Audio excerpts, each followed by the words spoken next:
It's the Infinite Podcast. Go tell your friends. It's the Infinite Podcast. My God, it never ends. It's the Infinite Podcast with Rob and Court the Kid.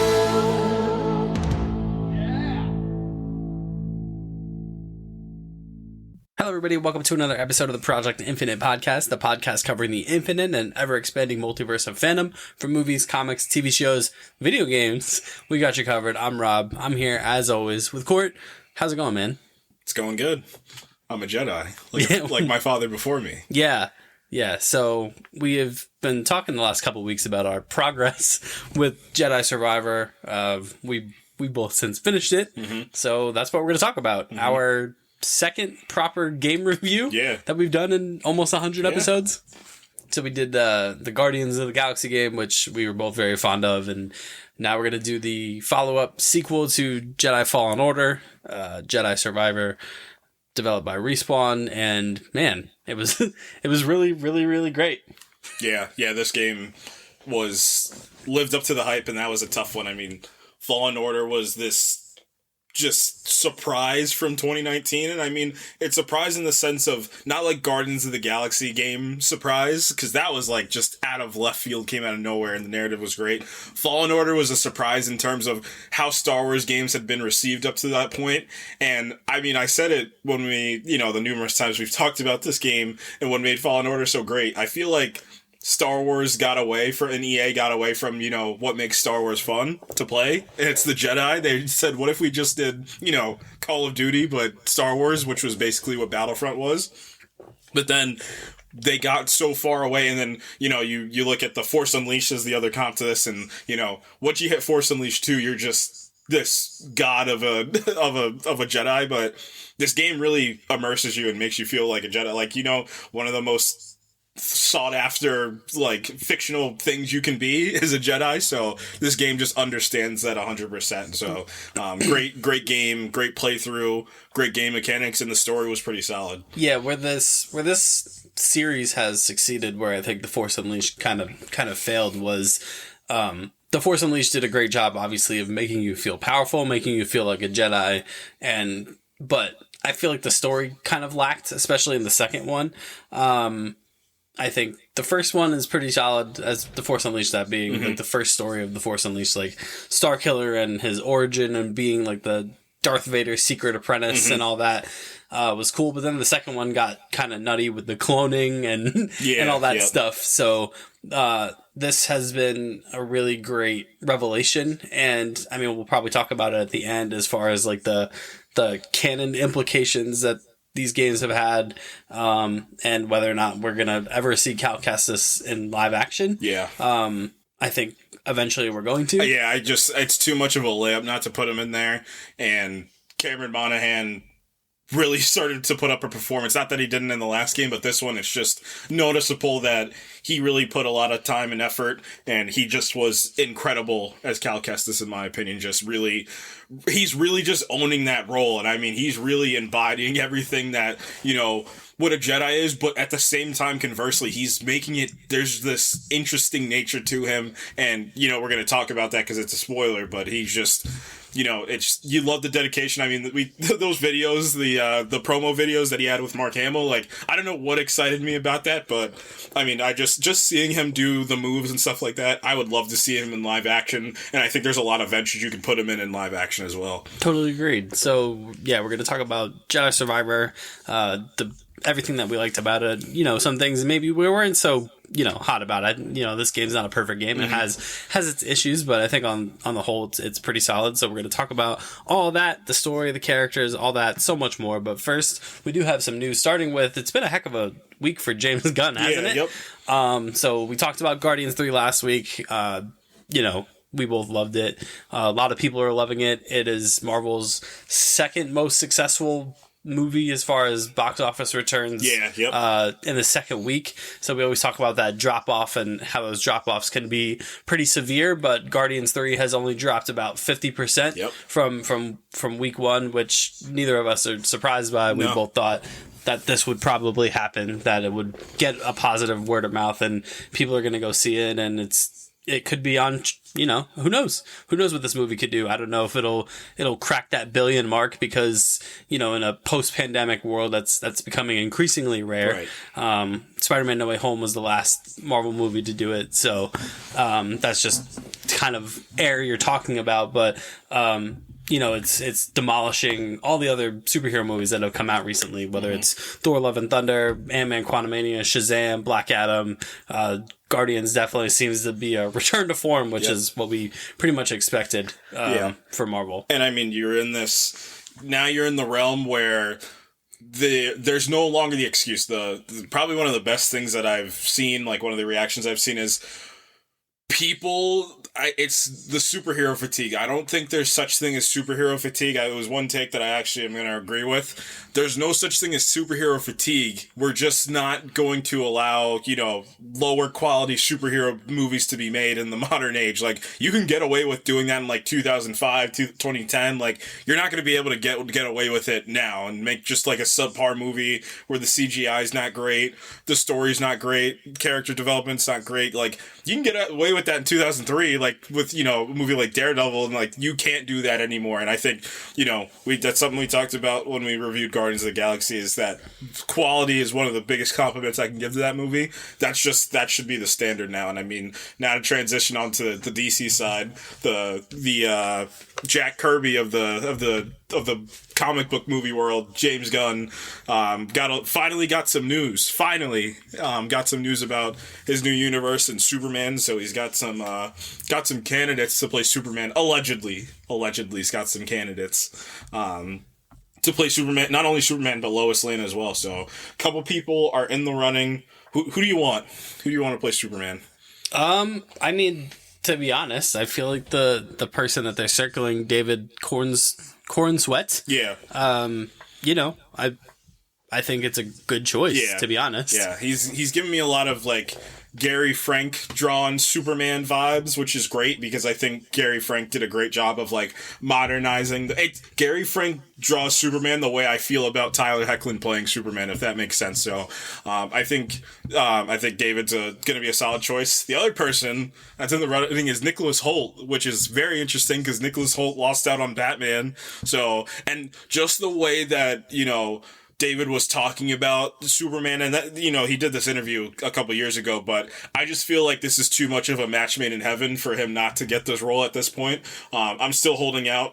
He wasn't in the rumor listing, but I'm still holding out for Wolfgang Novogratz. I think that would be my choice to play Superman. I mean, if you want this 25-year-old Superman, like, I feel like he would be perfect. He's just got all the physical features, and then he's just, I think, you go on YouTube, you Google, can this guy act? And I think he can pull off that guy saving the cat out of the tree, or like guy saving bus full of people. I think he can pull that off. But whatever they go with, I think it's going to be a good choice. And again, this man just pulled off making me care about CGI raccoon and just made that one of maybe the best character arcs in the entire MCU. So I think he's going to do just fine with Superman.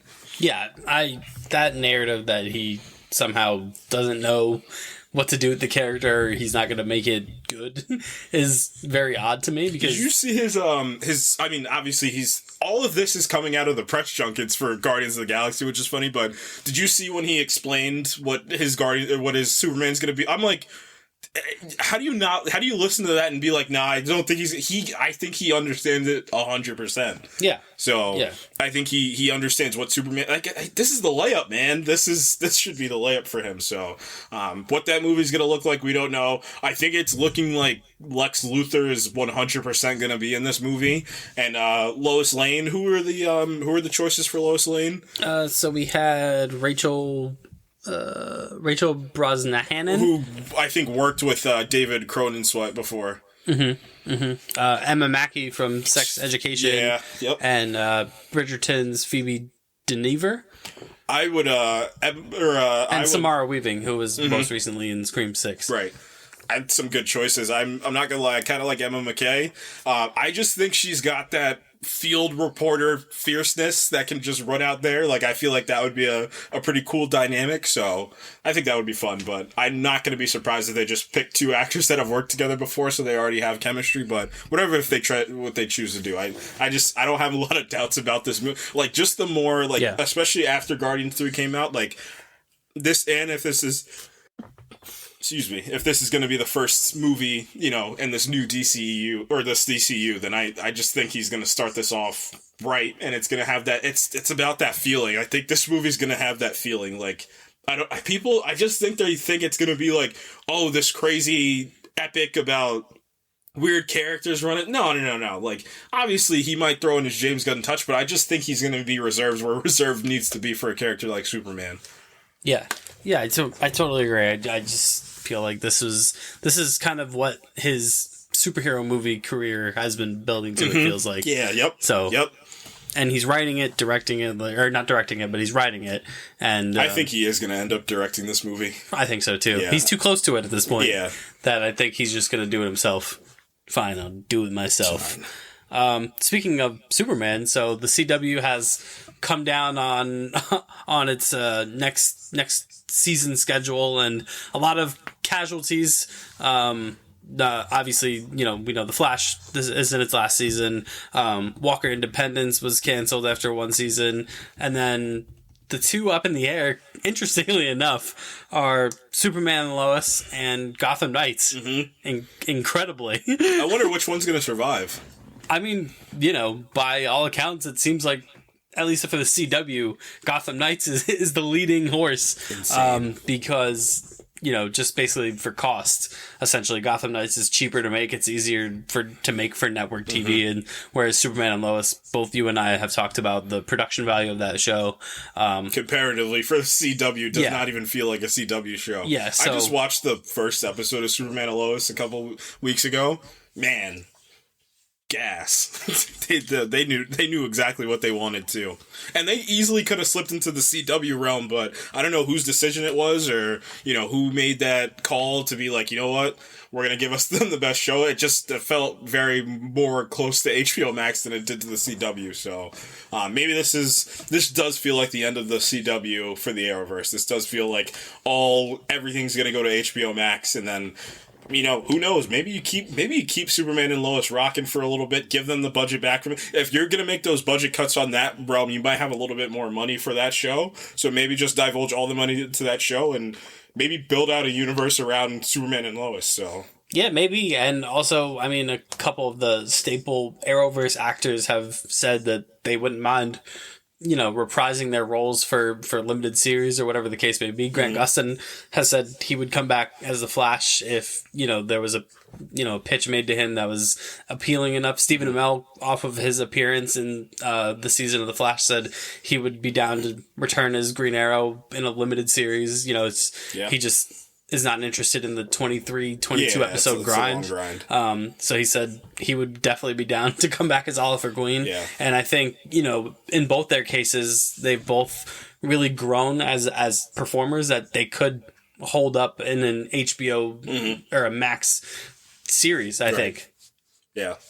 So we'll see. I do think that James Gunn's DCU is going to build to like this big crossover event, like a tried and true Crisis event. So I wouldn't be surprised if like every character started coming back for that. And then, you know, maybe we get that version of the Justice League, like the Flash. I wonder if they're just going to do a version of Batman. That's my only question. Or if they're just going to put Batwoman in there. Yeah. I mean, that's always been the weird thing with the TV shows, is just like no Batman. Yeah, reluctance for any type of Batman. But short of that, I don't think I really have much other news, to be honest. So yeah, let's talk about Jedi Survivor, because like I said, you know, playing games is way different than consuming a movie or even a TV show, because, you know, it takes hours upon hours to really consume these things and play them. And there's obviously the you know, the element of you're controlling what's going on, and you're a part of the experience. I mean, I guess we did technically talk about The Last of Us when we talked about the show.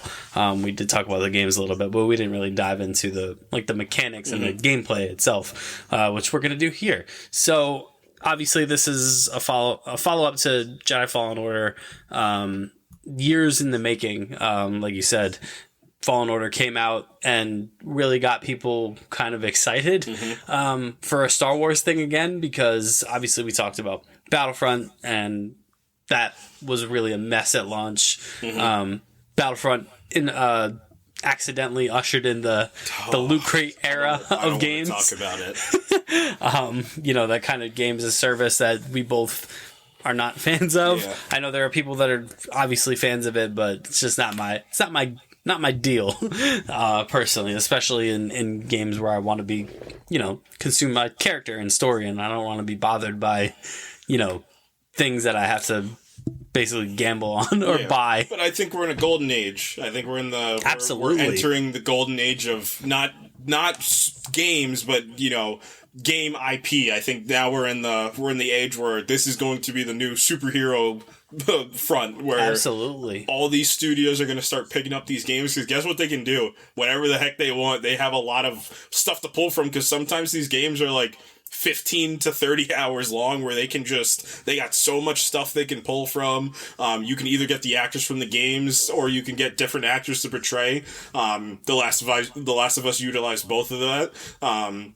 So I would not be surprised if, all of these studios, I mean, we're seeing it. God of War, The Last of Us was, a massive, it's going to start happening left. Gran Turismo, which looks pretty freaking cool. Ghost of Tsushima, obviously, is getting in. That one's going to be the one. I think God of War and Ghost of Tsushima are going to be the the Ghost of Tsushima is going to be the movie litmus test. And I want to see God of War, because that's going to be the test of, doing the extraordinary in a movie, but make it credit. Because obviously, Mortal Kombat is, 5% satire, throw it in there, Yeah. But, God of War is going to be taken very, very seriously. So that's going to be the test of, can we actually pull can we really pull these off? Can we do, a hyper fantastical thing? Right, exactly. Because obviously, the strength of The Last of Us is obviously that, it's a fictional story, but it's grounded in reality. Yeah. And they're human characters in real locations.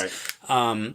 So it's a little bit easier to kind of pull off. Right. Whereas, like you said, a God of War or a Horizon, there's a Horizon series coming to Netflix based on Horizon Zero Dawn, and that's also kind of a fantastical kind of story. So yeah, that's really going to be the test. And then, it's going the other way too. We're kind of also in a boom of video games that are based on existing IPs. Right.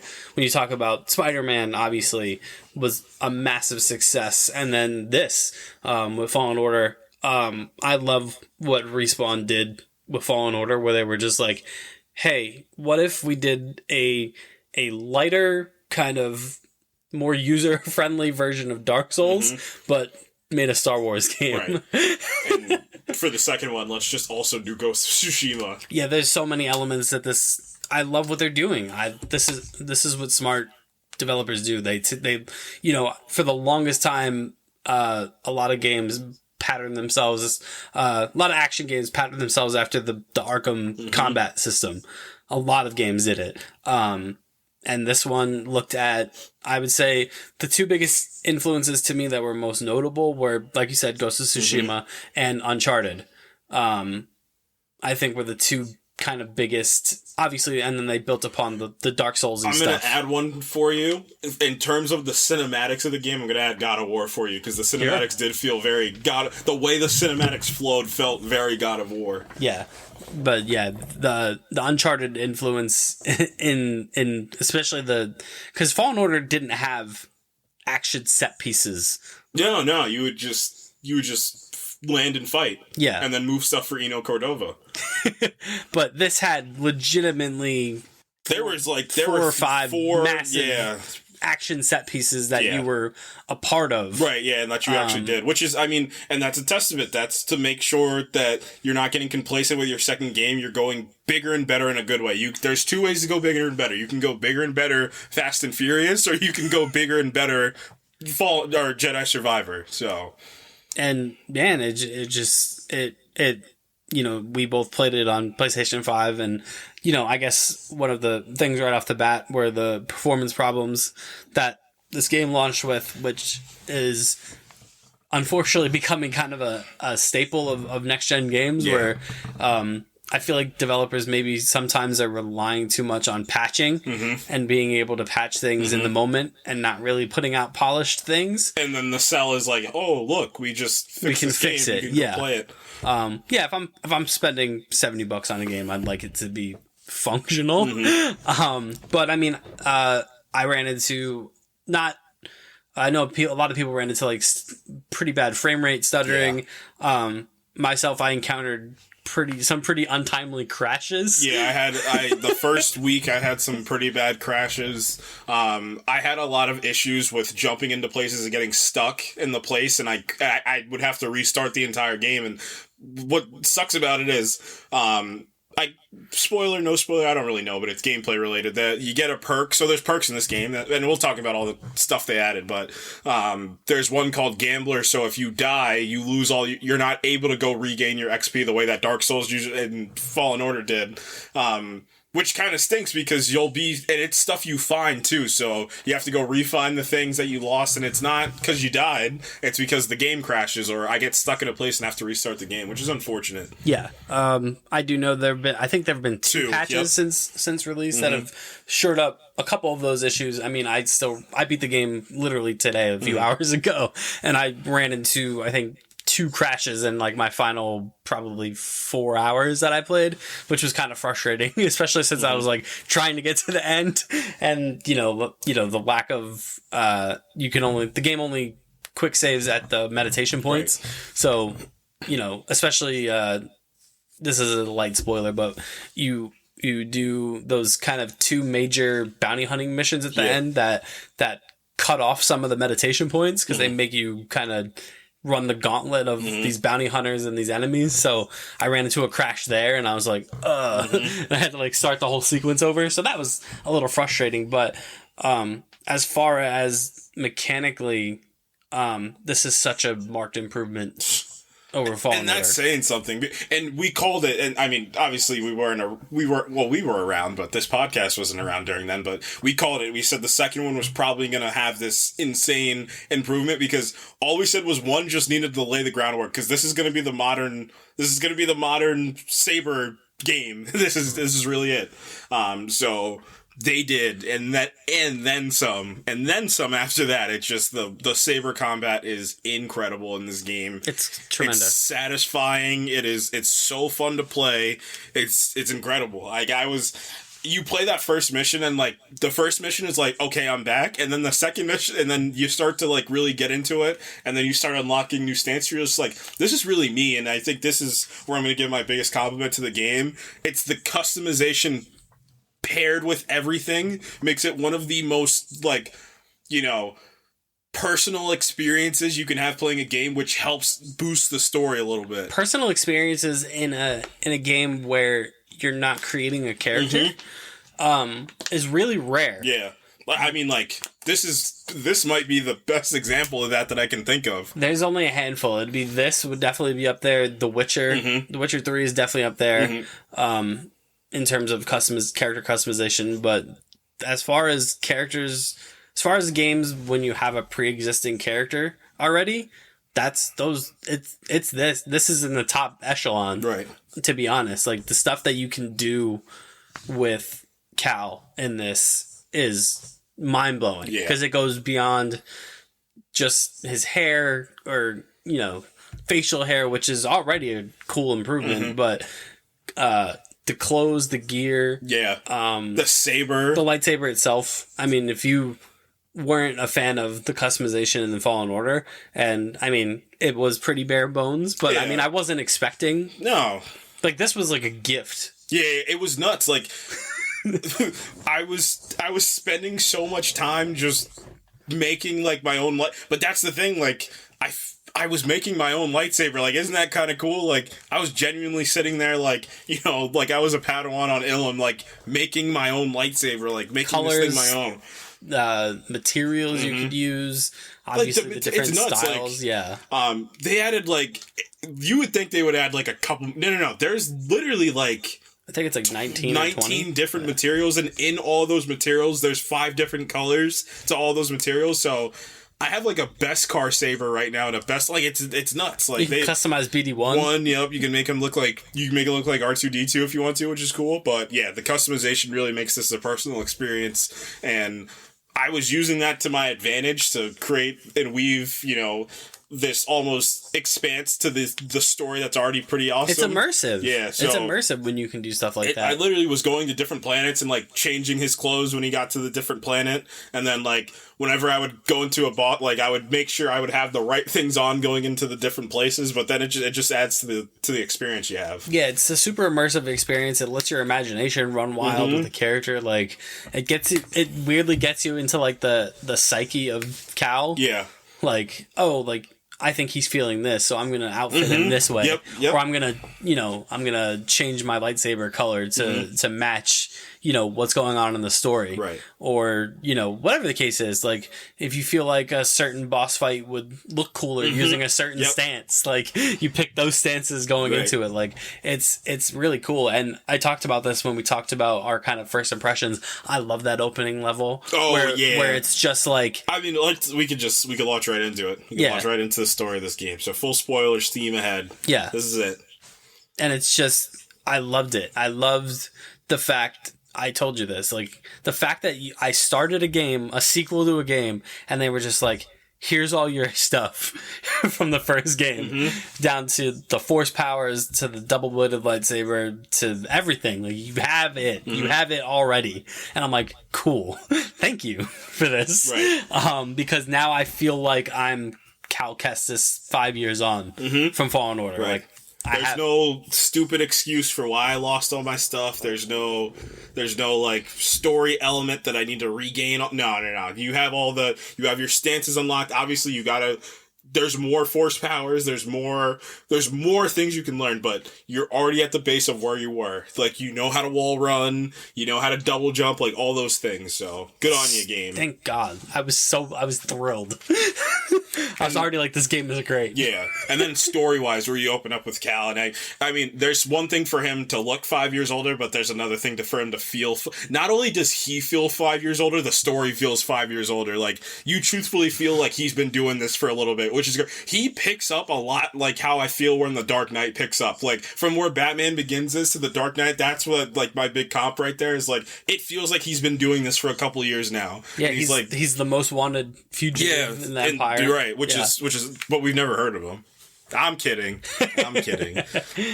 See what happens when you think about Star Wars beyond the Skywalkers? There's actually a galaxy out there. Yeah. Stupid Skywalkers just taking up all the shine. Yeah, so we're on Coruscant. Great. Yes. Good choice to make that the planet. Yeah, it's a touchstone location. We get to see a different kind of Coruscant from what we've seen in the movies. We don't really get to see Coruscant in the I guess you could call it the original trilogy. You don't really see it. You know what I mean? You don't. You see one of the first shots is the former Jedi temple draped in the Empire regalia, and you're I hate these guys. So it was cool to see Coruscant from a different lens, a non-prequel lens. I really like that a lot. Yep, nice bridge to get it into the original trilogy era. Yeah. So we pick up with Cal. He's captured. Oh no, he's captured. It's a good start. Yep. Good start. They're gonna give him to that one guy from the Revenge of the Sith that was talking to Palpatine for a little bit. So they're gonna give him over, and he's gonna reap the benefits of giving a Jedi over to the Emperor. But first, I'm gonna toy with you a little bit. So they're walking through Coruscant. You run into an SO unit. You gonna let them talk to you like that? And that just that one line right away, kind of establishes Cal's personality in Jedi Survivor. Yeah, that's actually a really good point. He has much more personality, and I mean that's a good thing because he starts to get it at the end of Fallen Order. Well, like what I'm going to say is, like, he didn't really have a chance to gain one because he was hidden for that whole time. And I mean, that's a big part about this game of, like, what do you do if you survive? Like, what are you supposed to do? Like, even whether it be on a personal level or a grand scale, like, what are survivors, like, what are you here for? What's your purpose as a survivor? Do you have that survivor's guilt in you? Like, should you even keep pushing on? Like, a big part of this game is what's the point of this whole thing? Because, you know, after this first mission, you see how little he's done. Like, how insignificant everything that he had been doing for the last 5 years has really been. So, yeah, he gets there, he gets to the main, like, landing platform,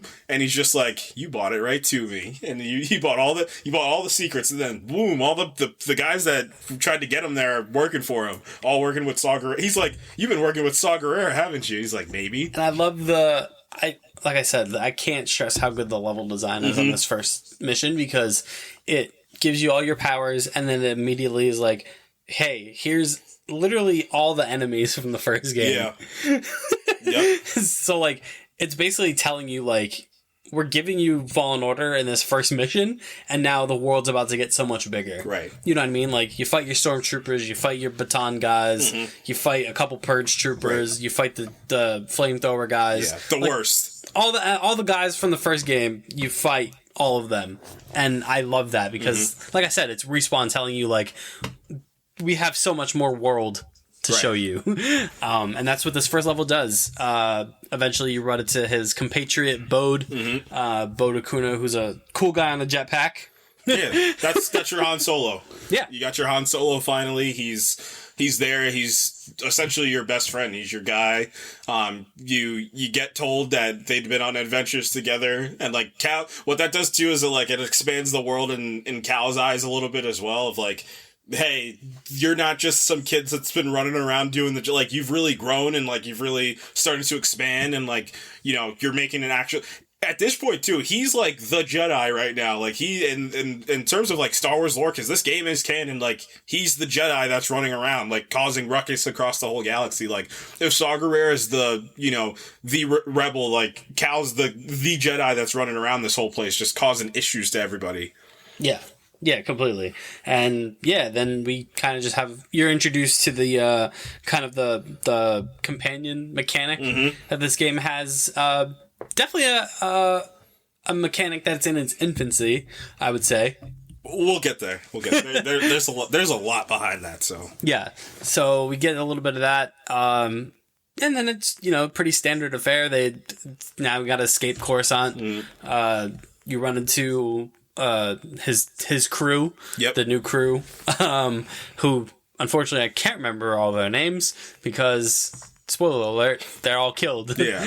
By the time you get to the end of this mission, but not before. Again, this first level was so just a symbolic move by Respawn, because who is the first boss of the game if not the Ninth Sister? One in revenge. Yep. Ninth Sister pulls up and just like, Cal Kestis, I hate you. You took my arm off, you jerk. It's on. And then you fight her. You fight the Ninth Sister. You unlock the dual blade stance. Yeah, and what I heard was that they wanted to put the dual blade in the last game, but they didn't get to finish it in time. They didn't get enough like moves to do with it, which is fine because now you get the full might of the double blade. Yeah, and then you get a cool little, his force powers now, like, he's really getting powerful, man. It's insane. Yeah. So you fight her, and then man, oh man, this is when you know Cal has truthfully changed from the last 5 years. So it's funny, and I'm going to talk about it at the end, like, you know, when we talk about, like, you know, Cal as a character, but he dispatches of the second sister, but he does it in like an ethical way, but he kills her. He takes her out, and you're like, I remember that happened, and like, what did he say? It's time to release I'm just gonna spoil what my favorite line. He's just like, yeah, it's time to set you free. Set you free, yeah. And then she attacks, and he cuts her head off, and I'm like, oh, okay, so you're not 5 years ago, Cal. So you could one thing I'm like, you know, what I think about with this, and I kind of like the ambiguity of it. In my mind, I'm just thinking that he doesn't really have a master right now. Like, and I feel like he was in that last part before you know, obviously Seer granted him Jedi Knight status, but I feel like he wasn't there yet, and it was preemptive and, you know, premature that she gives him that. It was out of necessity, but, you know, I feel like he didn't have that he, like, got all these tips and tricks from her, but he's really just kind of freestyling, and he has to figure all this out on himself, so that's where I think all this, like, anger and hate is coming from, and this just willingness to kill. So don't forget I said that, because that's going to be important in a little bit. It sure is. So they escape Coruscant. Everyone dies except for Bode. And we are introduced to another new planet because the Mantis is damaged. So he's like, gotta see my old pal Grease. So that's the whole conceit of Jedi Survivors. The party's been separated. They've gone their separate ways. Grease, Marin, Seer, and Cal have all gone their separate ways. We don't know where any of them are. We know Grease is on this planet called Kobo. So we go there, and this is your hub planet. Which I really liked. I really enjoyed Kobo. I guess Bogano is the hub planet of Fallen Order. Kind of the planet that you keep returning to as you get new powers and allows you to explore new things. But Kobo dwarfs Bogano in terms of scale. Right.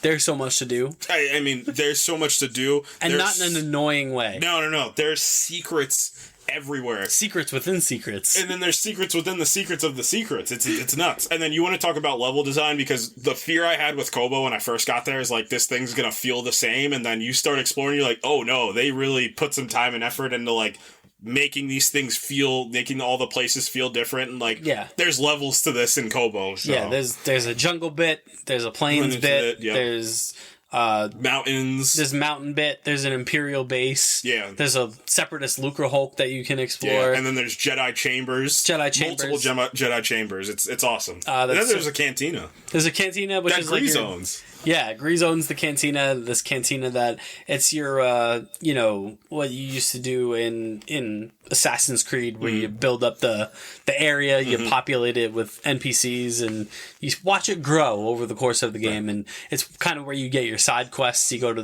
the cantina. People are like, "Did you hear about this thing?" And then it pops up on your map, and you go there. I love the fact that they added fast travel. Thank God. And fast travel to the other points. Once you find as soon as you find a fast travel point or a meditation spot, it's now a fast travel point. So it's so useful. No more Zepho. Yeah. You don't have to remind me of Zepho. No, never again. So we reunite with Grease. I just thought I was stupid when I got to Zepho. You know, also, I thought I was an idiot trying to get back on. Like, I didn't know if I was just like sufficient as a human being. I just could not figure out how to get back to the ship. I take an elevator down. I end up in that ice cave. Yeah, I was like, dude, I don't get it. I don't understand. It stopped making sense. And then I'm like, I think I know where I'm going. And then I'm just right back. No. And then I'm at the clone ship. Yep. And I'm like, I don't want to be here. I want to be back on the Mantis. I want to see my friends. Continue though. Spoiler alert, there's battle droids in this game. Yeah, yep. So all my Phantom Menace lovers, they're back in full force. Roger. So the conceit is that I guess they were just purchased after all the Clone Wars stuff. Well, they were just all left there. Oh, right. Because that Lucre Hulk crashed on Kobo, and then the Bedlam Raiders went in and just recommissioned all the droids that were... Because I think they even say in the game, like, the Lucre Hulk carries, like, hundreds of thousands of battle droids. So, that's where, like, the conceit of, like, the endless enemies come from. Yeah. It's like, this planet's populated with old separatist battle droids, and tremendous. Just... The dialogue is phenomenal. It's hilarious. They got a chuckle out of me every single time. There are... I couldn't even tell you how many dozens of different voice lines. Yeah. It's nuts. There's these Red Dead-esque random events that just play out. Like if you don't interrupt them, right? Yep. They'll kill each other. They'll whatever. Yeah, the Imperial forces will just run into like the Bedlam Raiders and the battle droids, and then they'll just fight. Or they'll run into like the wildlife, and they'll just fight. And I'm like, this is great. This is what makes an open world great. Is when just things happen around you and you have no influence. Right. Like you can just let things happen. We'll talk about the droids a little bit later.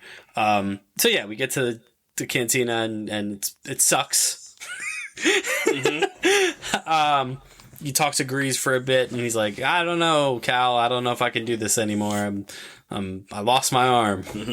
I'm hanging it up. Yep, and Cal's like, I need you, man. Like, you're the only person that knows the Mantis. Like, you're the only person that I appreciate you letting me borrow it, but, like, I need you, man. Like, yeah, I need you to come with me. Yeah, and I miss my friends. Miss my pals. That's really what it is. Like, Cal can't admit that he misses his team. Well, there was, I feel like there was besides Bode, there was no emotional connection to this other team beyond, these are freedom fighters and we're fighting for the same cause, but, I miss my family, essentially. And you get, the seeds are planted that, Cal didn't want them to go, but they all kind of felt like they're fighting a lost battle here. Yeah, but Cal's not fighting it the right way. I mean, is this not Shazam, Fury of the Gods, where he's just we gotta still fight the good fight, and they're all like, well, seriously, what if, can I go be a Jedi Master again? And he agrees, I got this cantina idea. I'm trying to franchise. Oh, that's I'm gonna spoil my gag. That's the gag.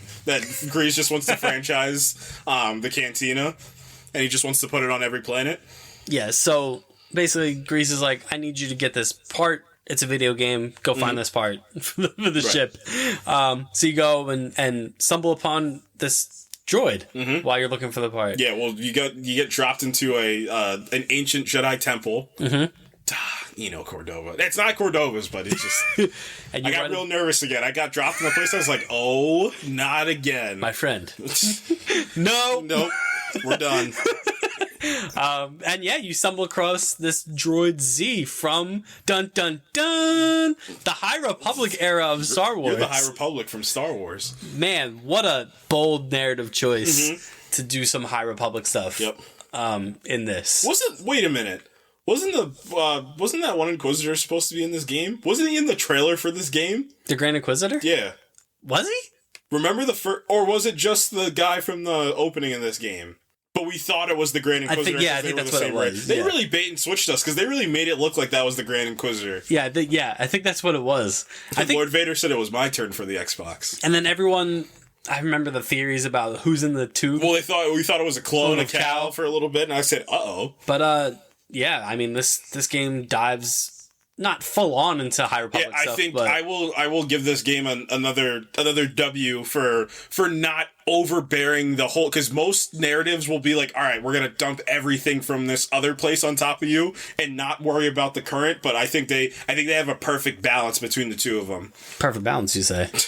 Like all things should be. Yeah, and Z is like, you're a Jedi, aren't you? And he's like, I might be. Who's asking? Who's asking? She's like, well, I give you this. Take this thing. And he's like, what is this? And she's like, it was used to activate this thing called the Forest Array. And Cal's like, well, I guess I'm going to go there because he ends up getting this vision of two High Republic Jedi. Yep. Dagan Gera and Santari Kree, who were looking for this mythical planet called Tanalorr. Right. So Dagan Gera finds Tanalorr. He's just like, you know what we're gonna do? We're gonna use this as a haven. We're gonna build the biggest temple ever. You've never seen a Jedi temple this big. It's gonna be awesome. All the ladies are gonna play. It's gonna be the greatest thing ever. And Santari Kree's like, okay, I guess. Yeah. But they need to get approval from the Jedi Council, which I guarantee, as insufferable as the Council was in the Republic, I guarantee you the High Republic era of the Council was just the worst. Oh, absolutely. Like, you know how we have city halls now? Like, I feel like that's like the George Washington era was the High Republic, so they all had like wigs on and stuff. It probably sucked. Yeah, so he gets there, and then dun dun dun again, we find out pretty early on in the game who the Jedi is, or who the character is in this tube. Right. And it's Dagan Gera. Yeah. You're Dagan Gera from the High Republic. Yeah, how'd you survive this whole crap? Back to tank. Before this happens, when you're on Kobo, you run into this guy, a Jedi, and this guy named, what's his name? Ravis. Well, before Revis, you fight Revis' right-hand man. Then you pack up Revis' right-hand man. And you find Revis. You find out Revis is, what is he, a Gendai? He's able to survive just hundreds of years. His limbs, or he's like a squid creek, his limbs, you can just cut his limbs off and they just can get reattached right back. Yeah. So yeah, you go up there, you find Dagon Gera, and all right, this is when the game starts picking up. This is where the gas starts happening in this game. Yeah, because Cal's like, great, another Jedi. This is great. And this is something I actually really like about this. And this is where I'm coming from for Cal, is like, he really does want to rebuild this order. Like, even, all the stuff you do on Jedi later in the game, like, he really feels like he's trying to just get some familiarity back in his life, essentially. So he sees another Jedi and he's just like, well, you can help us. Like, you're the guy that got us to Tantalor. Like, we can go back to Tantalor. And Dagon Gera's like, I want to kill everybody. They've imprisoned me for years. Like, I'm upset, actually. Guess what? I'm going to turn to the dark side. Yeah. Fastest dark side switch, I don't know, ever. Yeah. He woke up from the sleep and lived in the world. It's like, this place kind of sucks. I'm going to be evil now. No, I'm actually the villain. But now. I mean, you do learn later on that Dagon Gera was already on that path to the dark side. Right. But they did the thing. They had the Force bleeding, so we've never seen it in live action, or I think it was in Star Wars Visions they did it in that one episode, and then obviously you could find some book or comic, but he does the Force bleeding in real time as he's having a conversation with Cal with one arm. This guy's he's like that. He's built different. Is your lightsaber turning red? He said, Cal's like, what is that? What is that? And then cool character design on Dagon Gera. He fights with two lightsabers with one arm. Yep. And he wields the second lightsaber completely telepathically. Right. Awesome. Yeah, he's an issue. He's everything that like you would think a High Republic Jedi would be. Like he's just totally in tune with the Force. Like just cannot be messed with. And then, you beat him and you find out that he's in league with Ravis. Yeah, well, Ravis works for him. Dagon Gera's the main guy. So, Ravis, I should have known you'd keep your loyalty. So, yeah, they get away. And then Cal's mission changes. Yeah. Cal's like, what if we use Tantalor to, get away from the Empire? Yeah, because the Empire's not going to be able to find this. Yeah. So yeah, Bode and him, they're like, all right, we're gonna go tell Seer about the plan. We're going to Jeddah, Rogue One fans. We're going to the famous Jeddah. Yep. Cool. Yeah. Cool to see Jeddah. What's really cool about this is this takes place very close to, very, very close to Rogue One. So. We're gonna hold out hope for a little bit. You don't think that what's his name? Donnie Yen's character was just like he just hears explosions and he said, "What's going on over there?" Yeah. So we get to Jeddah and we're quickly reintroduced to Marin, who's now a Mortal Kombat character. It's hilarious, but it's also great. She is. Oh, she's her. Man. She's her. Everything you loved about Marin in the first game, you're going to love even 10. more now. She's just the most powerful, one of the most powerful Force users at this point. So you find out magic users. Yeah, or magic. It's the same thing. Magic with a K. Magic with a kick. But not the X-Men. Yeah, not that. But yeah, Marin's been traveling the galaxy this whole time, but she's on Jeddah with Seer. And the first thing is Marin's like, wait. So, wait. Marin's like, all right, I got to get you back to the base. Base is hidden. We're gonna get you there. You see Seer. Seer's like, welcome back, Cal. And then, oh God, my friend, guess who's alive? Eno Cordova is alive, man. Just chilling. Why'd you send me on all these places, Cordova? You could have just done this I would have punched him in the face and been like, do you understand the stress I had on Zepho trying to figure out all your stupid puzzles? My friend. You puzzle baby, idiot, old man, I hate you. I almost died. Yeah, I almost died multiple times because of you. I fought Darth Vader. Yeah, because of you. So yeah, Cordova's just there. Yeah. So, great. You jerk. Great. So, all right, we're just gonna get this out. We hate Eno Cordova. He's now one of the canonically one of the worst Jedi. But it's all ironically. I bet he's a swell fella. But for the jokes, we hate this guy. He's the worst. We find out that Seer has been working with the Hidden Path, which we saw in a limited capacity in Obi-Wan. That guides wayward Jedi away from the Empire. So that was cool. Right. That was a cool little bit of lore. So plans change. So they get to Seer, and Cal's like, I got an idea. What if we use this Tantalor to be a safe haven from the whole Empire? They're never going to be able to find us, and maybe we can continue Dagon Gera's legacy in like a good way. Like maybe we can get the temple there. Maybe we can get we can rebuild the Jedi Order on Tanalorr. Yeah. And then, later on we find out that Centauri developed a compass to guide people to Tanalorr. Right. So back to Kobo. Got to go back to Kobo. And we also find out that it was Centauri who took Dagon's arm and trapped him in the Bacta because he couldn't be trusted anymore. Because he was like, Tanalorr is mine. Right. It's my birthright. It's my what? You found it, buddy. It's not like that. What? So, we go back to Kobo. You got to go to the forest array. And you gotta point all the things at the thing. And then you gotta unlock the path. And then what happens after that? You gotta go. Well, you go back to Kobo, and then Revis is just like, "I've been looking for you, Jedi. I wanna have some words with you." Yeah. You fight him. You fight him. He dies. Mm-hmm. You get the pieces, or you get the one piece. Then you fight Dagon Gera again. Yeah. And this time he was working. He was in the lab a little bit. He was. Yeah. He got his robes back. How did he get his exact robes back? They didn't throw the robes out. Why did they just keep the robes? That's kind of funny. And then how about this? Dagon Gera also dies. Yeah. So Dagon Gera has Cal dead to rights, and then Cal gives him so. What does he do? He does that little flip. He flips the whole. Well, Dagon uses Force illusions basically to recreate his arm, which is just a big flex, and then he traps Cal and Bode in this a mind prison. He does a Stranger Things. Yeah, traps you in a mind prison, traps you in your worst nightmare. Yep. Bode, it's not being able to keep his daughter safe, and for Cal, it's failing his friends. His friends following him and dying in the process. But then Cal flips the Force illusion on Dagon and makes him see Centauri Kree, and she's like, "You're the worst Jedi ever, Dagon Gera." And he's like, "No, I'm not. I'm the best Jedi." Yeah, look what I found. I found Tanalorr. This place is freaking And then cool. Cal kills him. Yeah. So Cal kill count up to 2. This guy's he doesn't care. Full send. We're gonna kill anybody. Yeah.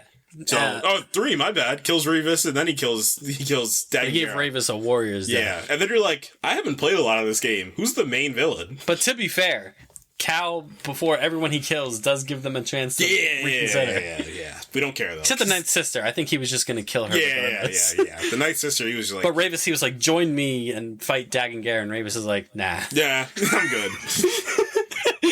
I did enjoy Revis's kind of He'd been doing this for too long. He just wanted to retire. And then he's, even with Dagon, he's like, we could do this. Yeah. Do your plan. But you just can't be evil. And Dagon's like, but look hard at pass. He said, look at my red lightsaber, though, now. My lightsaber's red.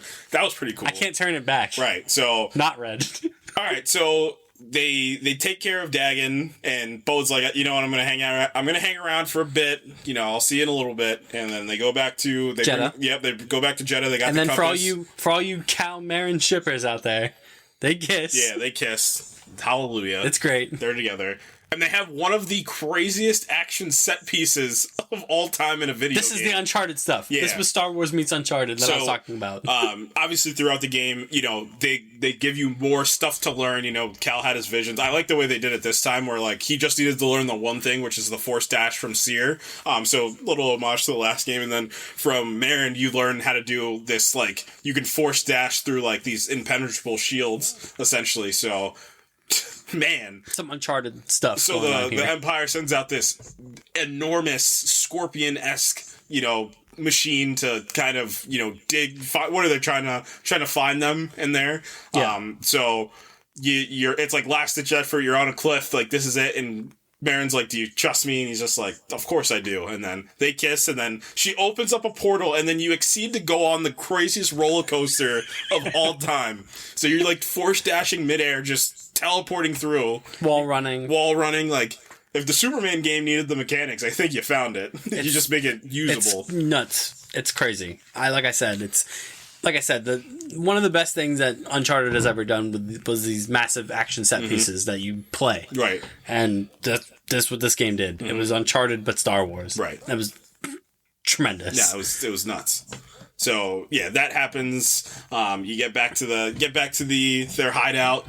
You give Cordova, this old idiot. You give him the compass. You're like, Fix it. Can you fix it? And he's like, yeah. I bet he had BD fix it off screen, but we just never knew because he can't do anything. Is he a Jedi? Who knows? I don't think he is. I don't know if he is or isn't. I think he's an imposter.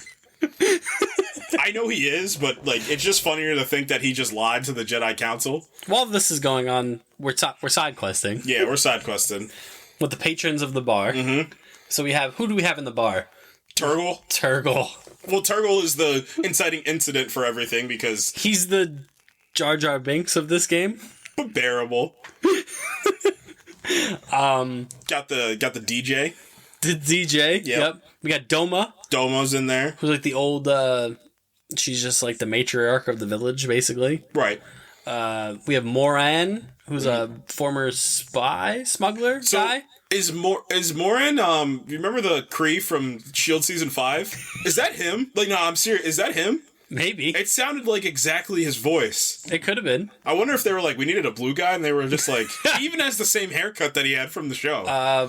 We have Scuba Stev, who's a Irish, Scottish fish creature. That might be my favorite NPC in the game. He's pretty good. Because I just run, I'll go to a planet, and then I'll go to another planet, and he'll just be at the other planet. I'm fishing? Like, how'd you get here? Why is there water on Jeddah? With his boat? Yeah. It's so bizarre. I'm coming for you, lassie. Yeah, he's great. Who else we got? We got Toa. Yeah. Who's just spits the craziest of like, she gave me one line and I was like, I just sat there and paused the camera. I'm like, that was bars. We have the fortune teller, the weird fortune teller. Oh, that's who I'm talking about. Yeah. Her. Toa's the like the one who like is interested in the Jedi chambers. Oh yeah. The fortune teller one is just, I was like, we got the one that's from Texas. Texas space. From Space Texas, who tells you to fight all these monsters that I don't want to fight. Yep. And I'm saving the best for last. Kaj, the bounty hunter from Australia. Yeah, Gage Vanda. Yeah. Just sitting there. Who shot first? Just chilling their feet up, and then she just sends you after bounties. She's like, remember the Haxian Brood from the first game? Yeah, they're after you, buddy. Yeah, I know. wish Cal would have been like, yeah, everybody's after me. What else is new? So she sends you on these intricate. Do you want to just go down her quest line now? Yeah, because it's awesome. It's quick, but it's potent. So, yeah, so you're fighting the Haxian Brood. You're fighting all your favorites from Jedi Fallen Order. Yep. Jetpack guy, running guy with the shield guy, big robot guy, all torso robot, 2 pistols, bounty hunter guy. And now they have lightsabers. Some of them have lightsabers. Yep. So at this point, after you leave Kobo for the first time, you have 2 choices. You can either go to the moon of Kobo, or you can go to because there's a rumor there of something could be there that you can use, or you can go to Jeddah. So I was just like, I've already seen Jeddah in Star Wars, so I'm gonna go to the moon. Guess what you find on the moon? I guess we can launch into the stances in this game because you find the crossguard on the moon, and I'm like, ooh. Kylo Ren's like, I thought this was just mine. But I like the way they do the crossguard, that it's not like a excess of... The reason Kylo Ren has this crossguard, because it's like an excess of energy, but I like the way they did it in the game, where it's like this broadsword, essentially. It's a claymore, yeah. Right, so it's like they this give you huge... a big claymore, yeah. Right. It's a big it's the big power stance, basically. Yeah, and it's my favorite one. It's great. It's the tank stance, basically. Right. You have your tank stance. You have your all around stance, which is the single bladed stance. You have your crowd control. Yep, your crowd control stance, which is the Darth Maul double bladed stance. You have your all offensive stance, the dual wieldy stance, and then you have the blaster saber stance for range, and then the big crossguard stance for power and defense. Big power and big defense. Yeah, big slow strikes. And then, so you get to the end of the bounty hunting quest, and lo and behold, Cage is the final boss of the bounty hunting quest. Because she's like, Oi, Cal. I reckon we're going to fight, you and me. And they're like, all right, let's do this. And she's fun. I felt like I was fighting Australian Star-Lord. Yeah. With her boots and her pistols and her big hat. Big dumb hat. And then... so you get her, and she's ready to go, and then there's a blaster bolt off screen, and then a jetpack lands, and then Nope. That's the wrong one. Record scratch. Yeah. It's Boba Fett. Yeah, Boba Fett's here to collect his bounty. And Voiced by Tamara Morrison. I was like, what? You're Boba Fett from Star Wars. You're Boba Fett from the Sarlacc pit. This is crazy. So, yeah. No, we didn't go there yet. Yeah. You're Boba Fett from before the Sarlacc pit. There's a great Mexican standoff between... Oh, it's great. That's one of my favorite parts of this game. I love... Now listen up! There's two types of people in this galaxy. People with thermal detonators and people without them. It's great. Cal and Boba Fett do a bit of a team up, and Boba Fett's like, get lost. Get lost, Jedi. I don't like your kind. What do you mean by that? Is it because Mace Windu decapitated your dad? Yeah. Get him, kid, get him. I like so that was cool. Yeah. I'm not here for the Jedi. Yeah, good stuff. Real good stuff. That was a great side quest. You're going to align with the Sand People one day. Even though you don't know it yet. What was Book of Boba Fett? I thought about this a couple, like when I was playing this game. Could Cal Kestis appear in Book of Boba Fett season 2? Nope. There's a somewhat possibility that he could appear in Andor season 2. I feel like that would be more plausible, but it would be more funny if he was in Book of Boba Fett because those shows have two completely different tones, and it would be very funny if he. Remember was the time we fought Cage in an optional side quest? Yeah, but that was like he says in live action. Yeah, because he's a video game character. Yeah, Jedi. He only speaks in video game language when he comes in live action. But he's always done that though. He's done that since like 1980 in Empire. He's always talked like that. So that was just no a fun. more disintegrations. You fight a bunch of different legendary enemies. There's a Rancor in this. Can we talk about the Rancor and the Spawn of Ogdo? Because the Spawn of Ogdo was just personal. That one was like, you killed my father. He's Boba such Fett. A meme. It's such a meme boss. Yeah. You're on Kobo and you're just following this path, and then you just drop down and like, because it's just like random. It's like super random. This is why this game is really great. And then you just look and it's like shrouded in darkness, and then the Spawn of Octopocto walks out, and you're like, it's such. And they made him a tank. It's the developers being so self-aware. Yeah. The fact that you fight this thing, it steps out of the darkness, and it's just... And then you beat him, and what do you get when you beat him? The poncho. Yeah, yep. So, like, that whole sequence is just a meme. And then you go back to Doma's shop, and you touch the frog, and Cal goes, no, it can't be. Yeah. And then you fight the Spawn of Ogdo and the reincarnated Octobogdo. Yeah, so in this game, they have force tears that you have to repair, and then you'll get, They're just like extreme challenges. Right, exactly. Which is a really cool addition to this game. This game is so expansive, it's nuts. There's mobility challenges, there's combat challenges where you kill 100 battle droids with one stance, or whatever the case. You fight Ogdo and his son.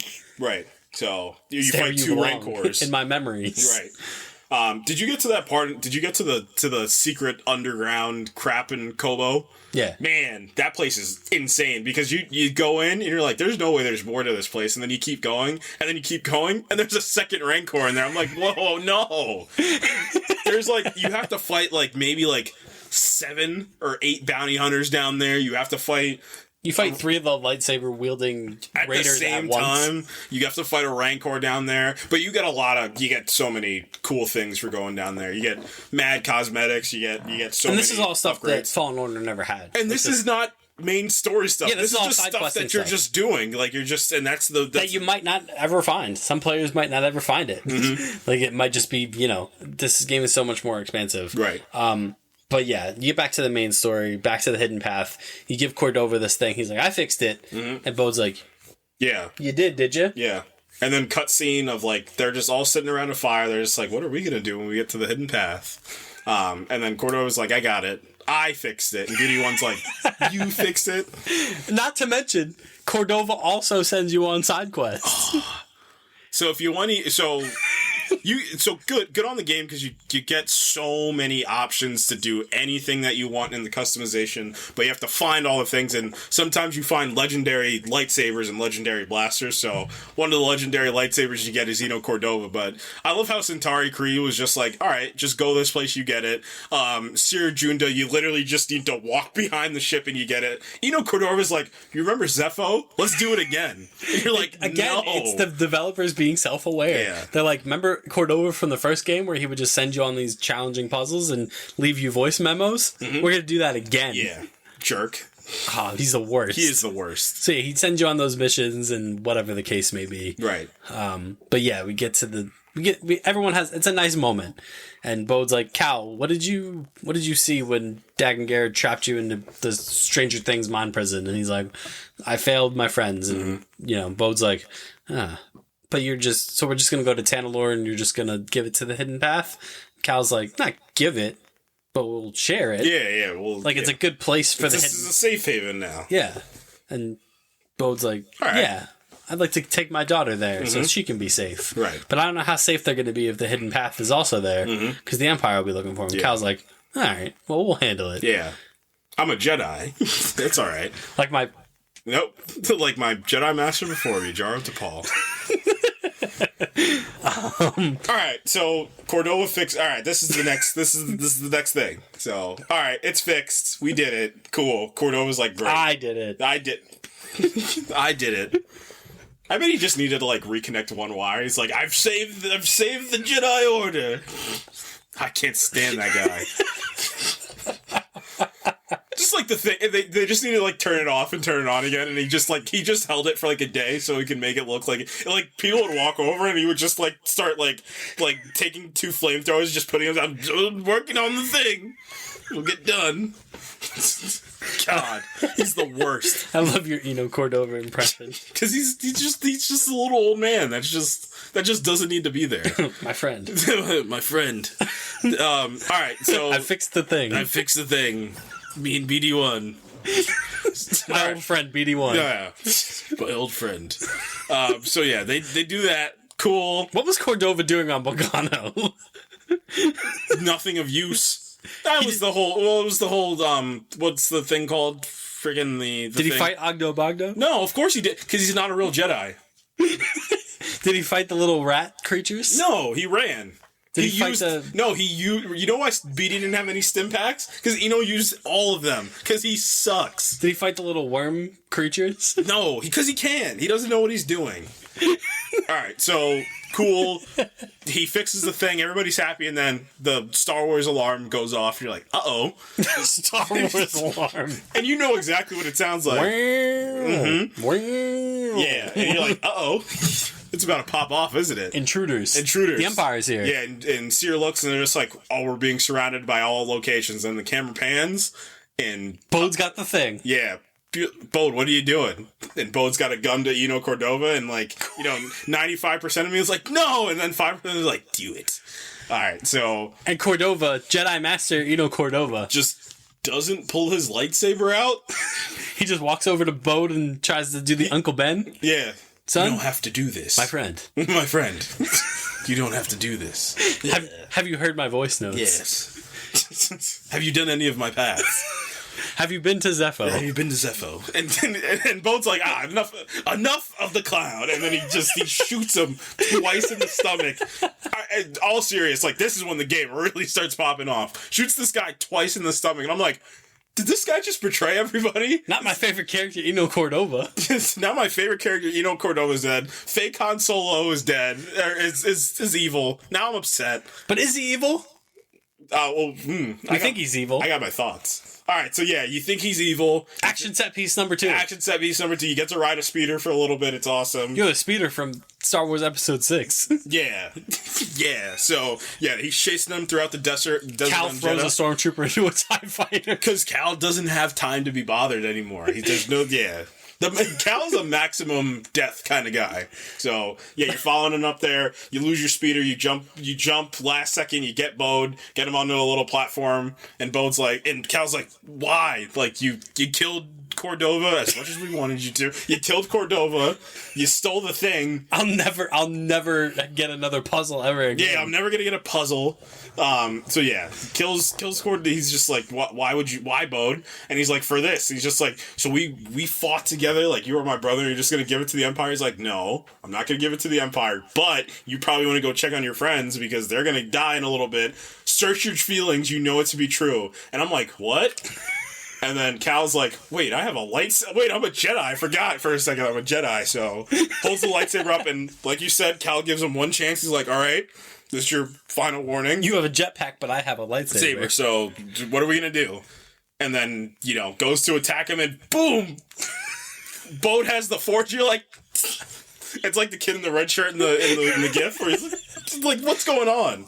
So yeah, Bode's a Jedi, or a former Jedi, essentially, and you're like, what? And then what you found out is the reason why he stayed behind on when after you fought Dagon Gary is he took his lightsaber and now he's using. And then he holds it backwards. Yeah, he holds it like Star Killer. So there you go.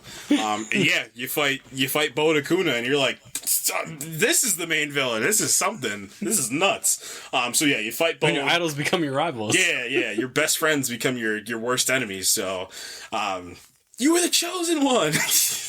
So yeah, you fight him. He pushes you off a cliff. Pushes you off a cliff and shoots you, and you're like, and then it says respawn on the screen. I'm like, you're the name of the game studio. So yeah, and then you don't know what happened to Cal because you pick up his Seer Junda, and I'm like, wait a minute, you're Seer Junda from the first game. From the first game, but more bald this time, and with cool tattoos. Good job. She's actually a Jedi. Like we said, she's actually a Jedi. Yeah, she's a Jedi Grandmaster now. Or unlike Eno Cordova. Yeah, she's way better than Eno Cordova because she actually does. She actually carries her lightsaber with her in pressure situations. So yeah, you pick up as her. You're fighting as her for a little bit, and you're trying to regain your base essentially because the Empire's there on every side. You and Marin are running throughout the base. She's a unit. She is. Oh, she's an issue. She's a problem. She doesn't need any stim canisters to heal. She just heals from the Force because she's like that.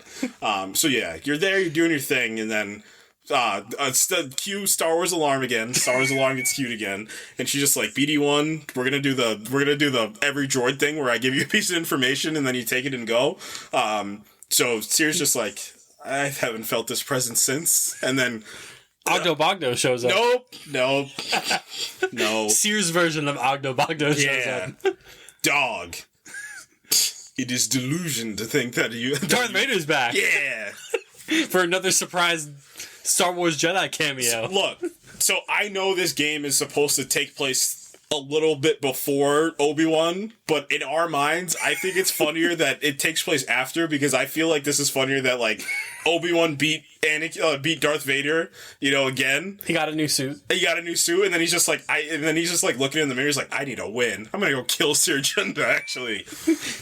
When she almost killed me in that Inquisitor race. Right. So it's on. It's a boss. I love how she was like, I thought I drowned you in the sea when I took your base out. And he's like, nah. He's like, it's delusion to think that your actions have any consequences. I was like, Inquisitorius continues its work. I'm him. He really just wanted to say I'm him.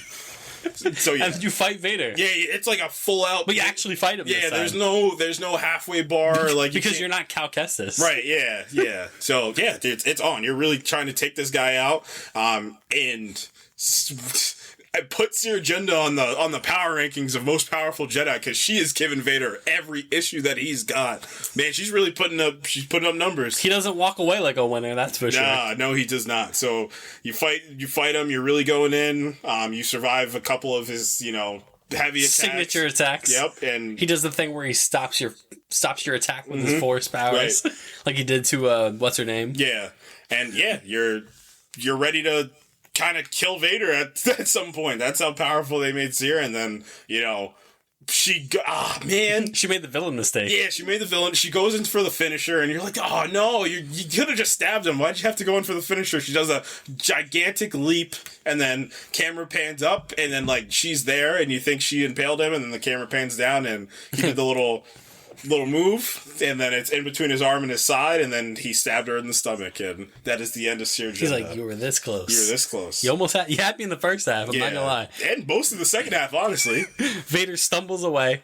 He's like limping away, just like falling on like the racks of the shelves. Gets back to the Emperor, and he's like, oh. I don't want to talk. The Emperor's like, what happened? I don't want to talk about Another new suit? This is your 8th one this year. God, what's going on, man? We don't have infinite money for you. Relax. I just know that like the other Inquisitors were there, just like, what happened? I don't want to talk about it.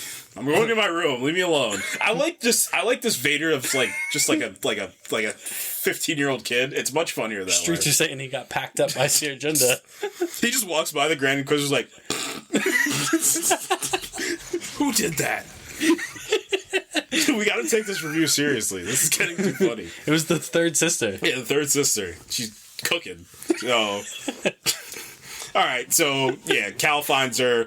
Some great acting by Cameron Monaghan. And you know, that was his like Gerard DePaul was, you know, very young age, but like Seer Junda's the one that knighted him as a Jedi Knight. Like she meant with a red lightsaber. With a red light, like he meant the world. Like she meant the world to him. So he's now lost 3 masters. Yeah, 3 Wow, nope, just 2. We don't count Nino Cordova. Come on, man.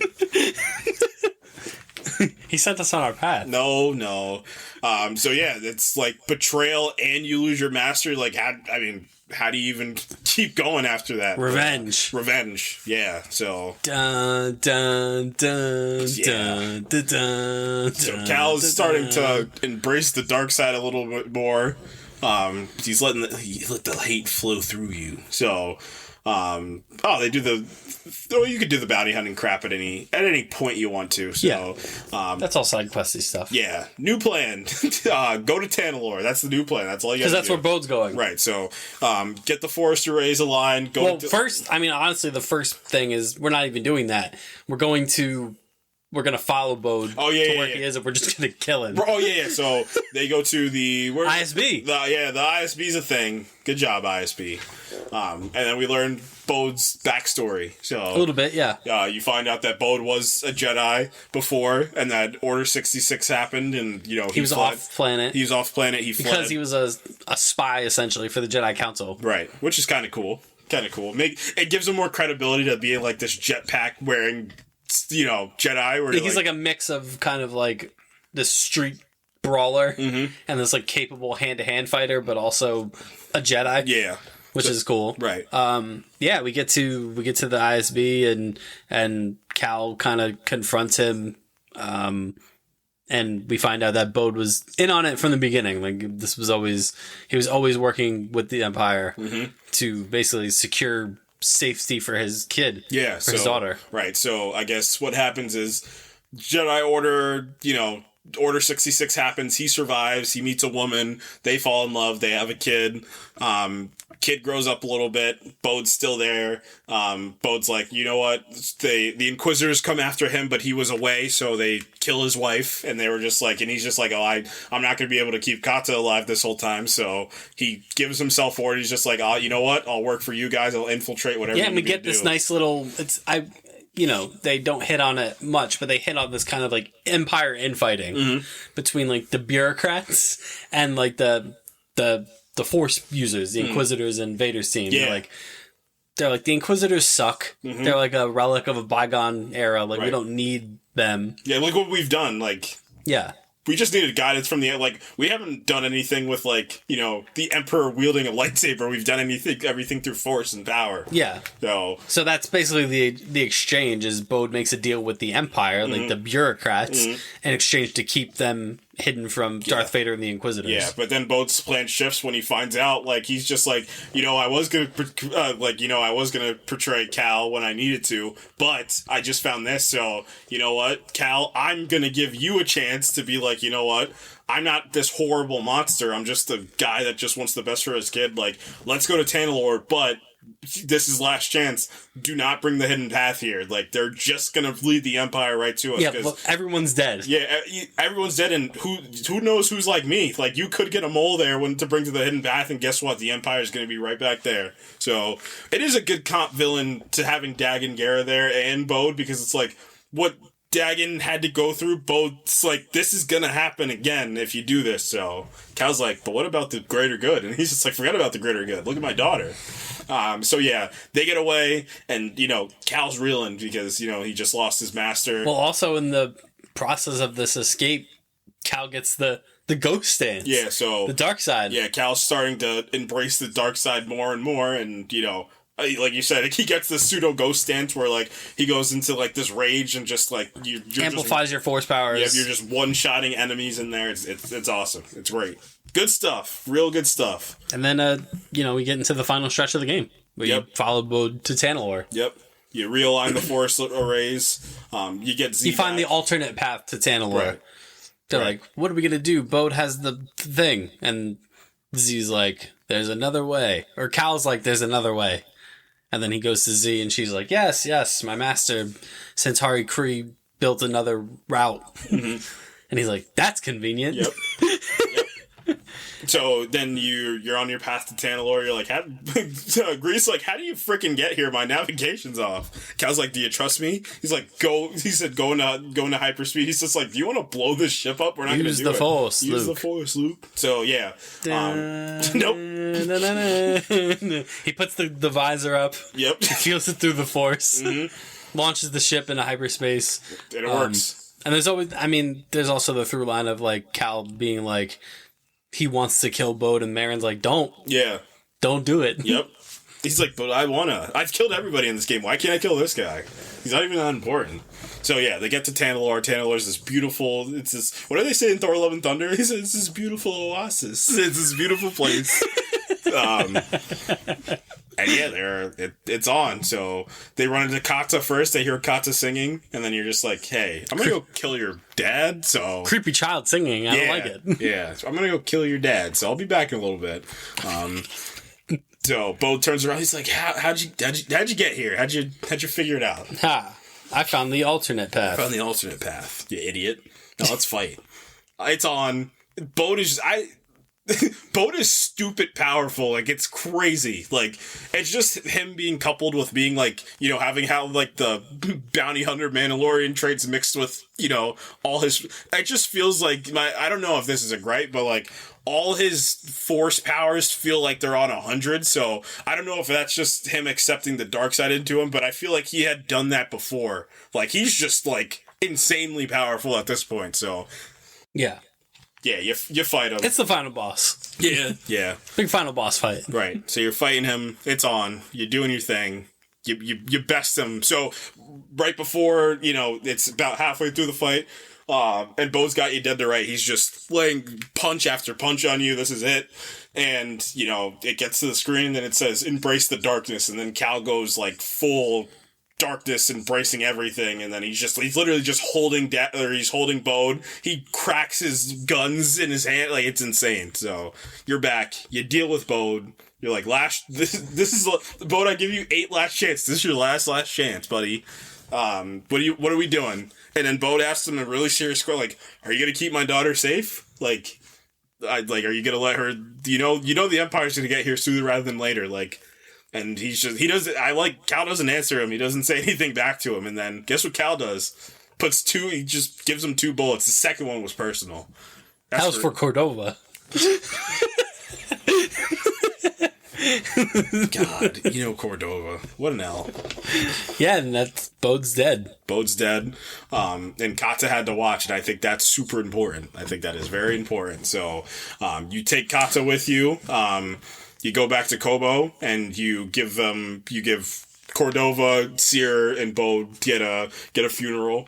And this is in my opinion, it's such an Empire ending because it's like there's no real win or loss because you lose Cordova and you lose Seer and your best friend for the last how many years betrayed you. So, and now you have his daughter as top of that you're going to essentially have to raise after this. So, and you're wrestling with the dark side of the force. Well, that's the biggest thing. Because the line that he gives, he's talking to Seer, no, not actually talking to Seer, but he's talking to Seer's grave, and he's just like, I'm going to do everything in my power to continue this legacy, but I'm scared, and what's the old saying? Like, fear leads to anger, anger leads to hate, hate leads to the dark side. So that's the ambiguity of the situation. This game ends with, it just ends with Cal looking at the fire, and you're just like, you don't know how this is gonna go. This can go full out dark side for Cal. He could recover from this, but we don't know. Yeah. That's Jedi Survivor. Really great. Yeah. Really great. That's a real solid story. And, the first I think the one thing I can say about the story, it is kind of lopsided because once you hit the second half of the game, it just doesn't turn off. So I think I probably could have used like one or two things in the first half of the game to really get it going. Yeah, because it feels like maybe they not rushed the Ravis and Dagan Gera stuff, but maybe you could have. Maybe instead of sectioning the game in half, maybe section the thirds. Yeah, or even like fourths. Like, so maybe like the middle boss should have been Revis, and then the 75% of the way boss should have been Dagan. Or maybe like you do Revis first, then you do Dagan, and then you do Dagan again. Yeah, yep. And then the stuff with Bode. And maybe that makes the story feel a little bit better paced. Yeah, I would have also liked maybe if you threw another Inquisitor at me for the at the 25% port. Like, there are people from other places trying to go get Cal. I thought would have been good. Yeah, it is a little surprising that the Inquisitorius doesn't find him at all throughout this entire thing. Right. Like, that is a little strange that it's just the Ninth Sister, and then you don't see any of the other Inquisitors. But yeah. I mean, these are minor gripes. But yeah, I mean, in terms of the good part of the story, I mean, again, for me, this is very akin to how Empire made me. Like, that frame of him looking at that fire at the end, I was like, it felt very, you know how like Empire ends with Luke in the back of the tank and like they're all just like kind of sitting there like, shell shocked of what just transpired. Like, that's what it felt like for me, but in more of like a personal level for Cal. Like, this is like the height of his inner demons. Like, it's a perfect place to put the middle section of your story of like, we don't know how this is going to go. Like, obviously there's probably going to be a time jump in between 2 and 3. So, the only things that I can definitively say is, and we could talk about, the future of this is, I think the next game is going to be him training Kata Kuna, and then that's going to be the whole, like, he's himself is going to try to rebuild, any section of the Jedi Order that he can, but now he's got a Padawan, I think, and it's natural. It's natural progression that, like, Cal was the Padawan, now he has his own Padawan. When I left you, I was but the loner, now I am the master. You know what would be a great end to that game? Fight Vader again? Nope. Ooh. You've got to fight Kata at the end of the game. That would be interesting. I don't think they're going to do that. But what I do think they are going to do, look, there's two ways they could do that. You can either do The Last of Us Part 2, which people would lose it. You kill Cal in the first hour of the game, and then you play as Kata for the rest of the game. And then you got to go get Vader. I think, I mean, I said it up top that the first game borrowed a lot from Souls. This game borrowed a lot from Ghosts and Uncharted. And I think the third game, with how the second game implemented the companion stuff, the third game, I think, is going to invoke a lot of God of War and give you a permanent companion that you can build a skill tree with and all that. I'm going to even go further in that, and we're going to have to wait, but I think it's going to be, I think Spider-Man 2 is going to be the one that's going to tell me, it's going to inform me about the third Jedi Fallen Order game, because we're going to see, because that's going to be a really good, place to find, like, I still don't know what that Spider-Man game is going to look like. Like, I don't know. Nobody does. Yeah, nobody does. I don't even know the developers do. But yeah, I think the third game is going to be, you're going to train Kata, like, it's going to pick up later, and, like, imagine he's training her, but still having to deal with this dark stuff. Like, this goes back to my point, he's a survivor, like, he was never supposed to be here in the first place, so now he's going to have to even more freestyle and kind of forge his own path. So. I would like to fight Vader again, though. Just make it a running gag throughout the series. Yeah, you've got to, every single time you got to fight him. So. Hey, Vader, I heard Seer packed you up on Jeddah. It's on. Yeah. Any other characters you want to see in this third game? I'd love for them to somehow get him and Obi-Wan to cross paths. I think that would be phenomenal.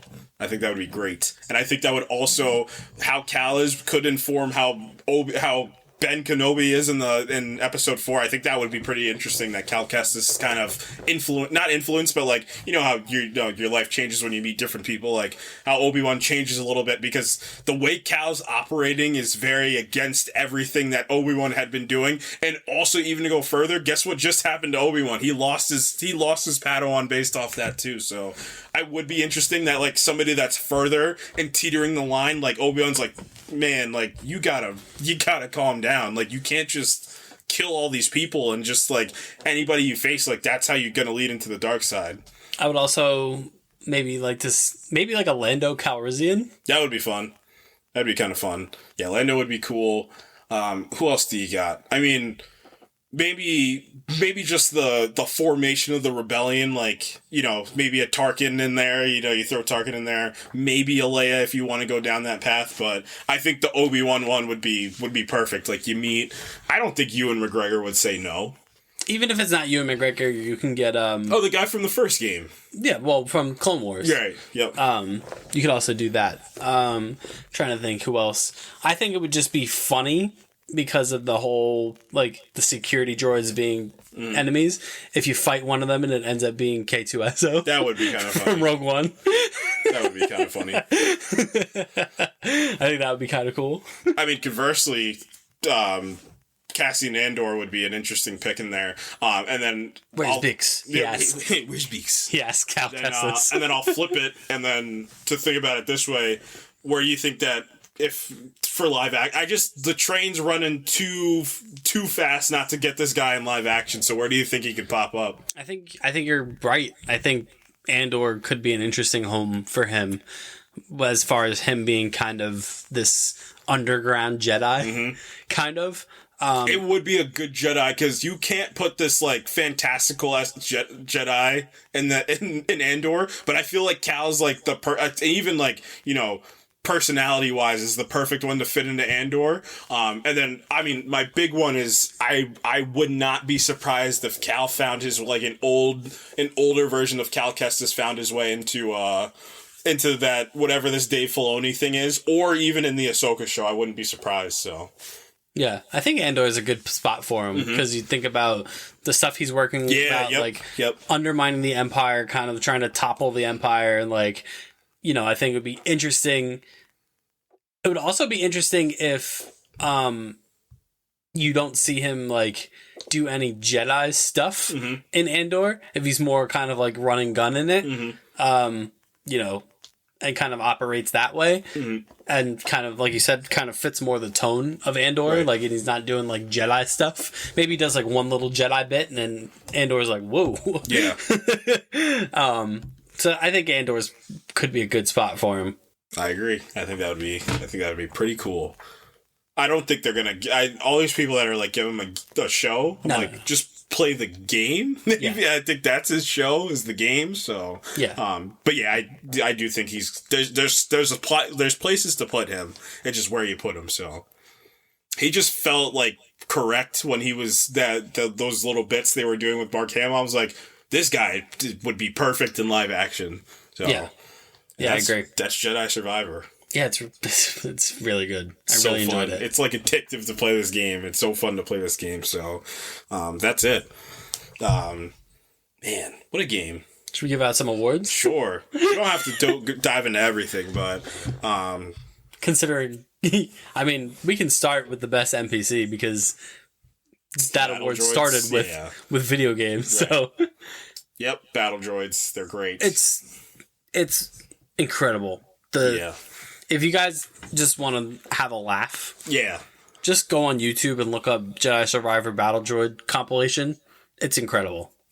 The bickering, the bantering, the droid looking at the crater. I don't know how you haven't seen that by now. If you haven't seen that clip of the droid being amazed by a giant crater, and then you killing this droid in his moment of triumph. It's good stuff, man. Best side mission. I mean, it's hard not to say the bounty hunting side quest that real culminates in the Boba Fett encounter. It's real good. It's real great.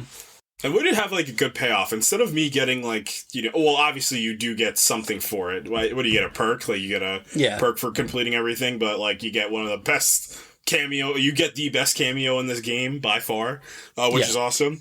What's your favorite lightsaber stance? Which one were you? The dual wield stance. Dual wield. I loved it. It's so quick and Ahsoka Tano simp. Yeah, and like when you unlock like the skill for it where you delay the square button and you just go into like that flurry.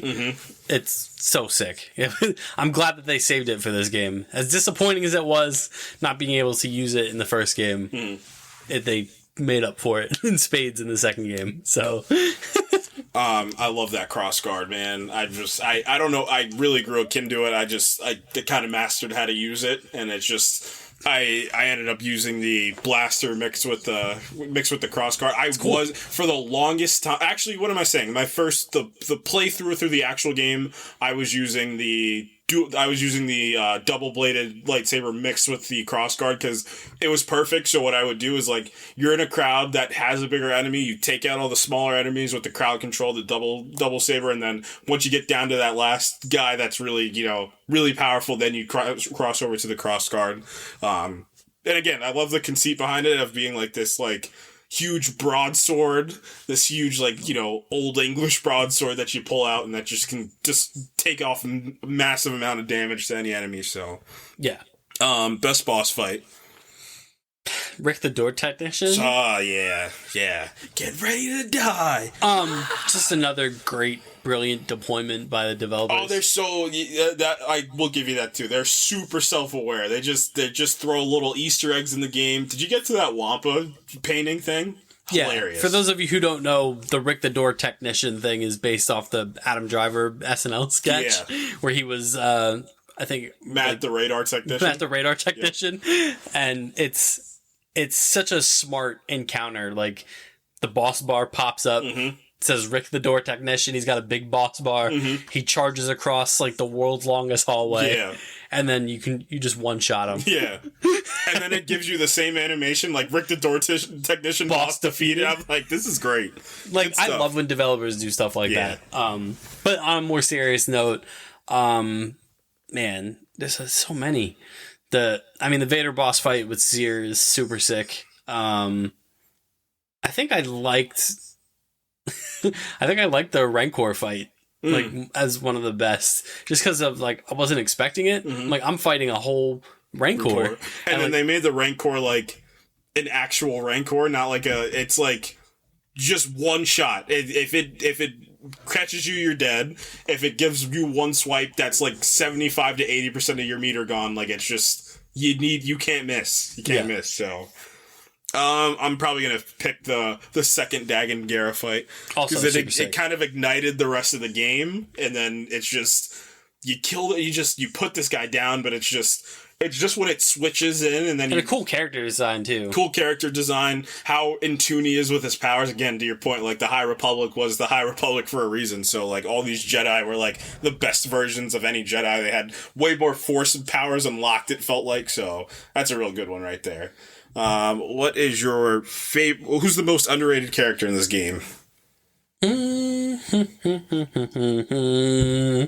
Most underrated character, huh?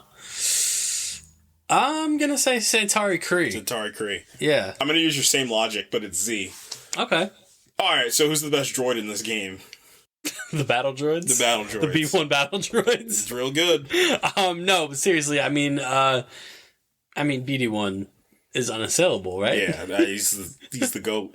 He's the surprisingly, GOAT. Didn't expect a touching, moment when he kind of is, mourning Cordova. Because, you realize, they were... that was the relationship before Cal, and it was just brought that all back, and I'm like, wow, this is sad. Now I'm upset. Now I'm sad. What's your favorite planet? Kobo. Kobo's awesome.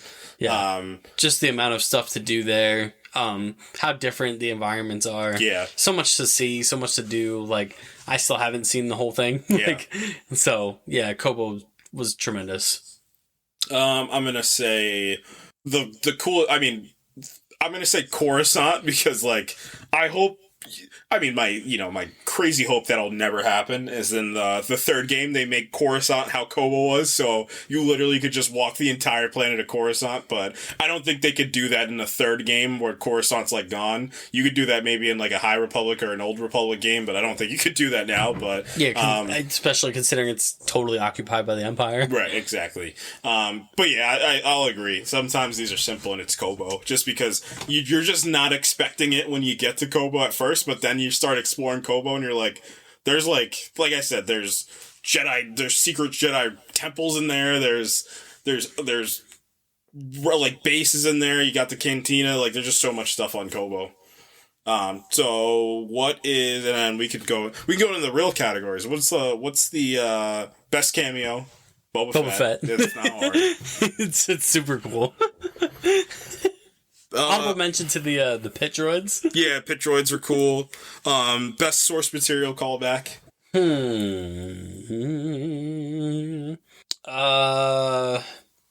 I like the implementation of the High Republic. Yeah, because it's not any, like, nobody's really explored it. Right. In movies, TV shows, anything. Mm-hmm. We're gonna get a little bit of it with not a little bit. We're gonna get a lot of bit of it with the Acolyte, right? The Acolyte, and with the James Mangold. Oh, right. Yeah. High Republic movie. So, it's gonna be cool. I know. And then because like I said, it hasn't been. I mean, the novelizations have covered it, but to see it, see these Jedi and how they kind of sort of used to operate was really, really cool. Right. What is the best source material callback? Isn't that what you just asked me? I meant the best world/lore building moment. World/lore. Wait, the other way. The world building/lore moment. I liked the establishment of where the hidden path came from and what their mission is. In the Obi-Wan show, like, it was kind of like this thing, like, kind of like an underground railroad for Jedi, but like in this, you see how it kind of got established, and I like the idea that they tied this game and these characters to the establishment of the hidden path. Having Seer kind of be the linchpin for the hidden path was a cool idea. I'm gonna go with, man, what do I want to choose? This is a tough one.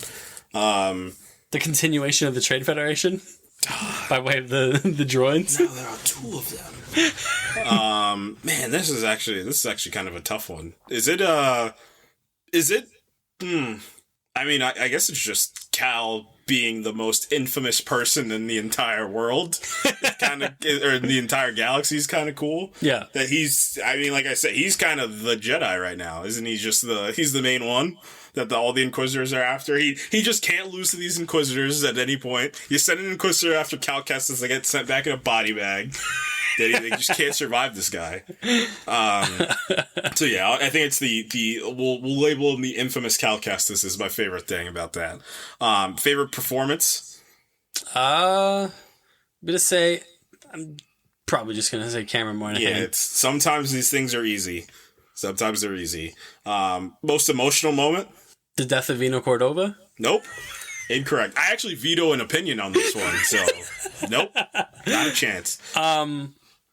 It's not the moment.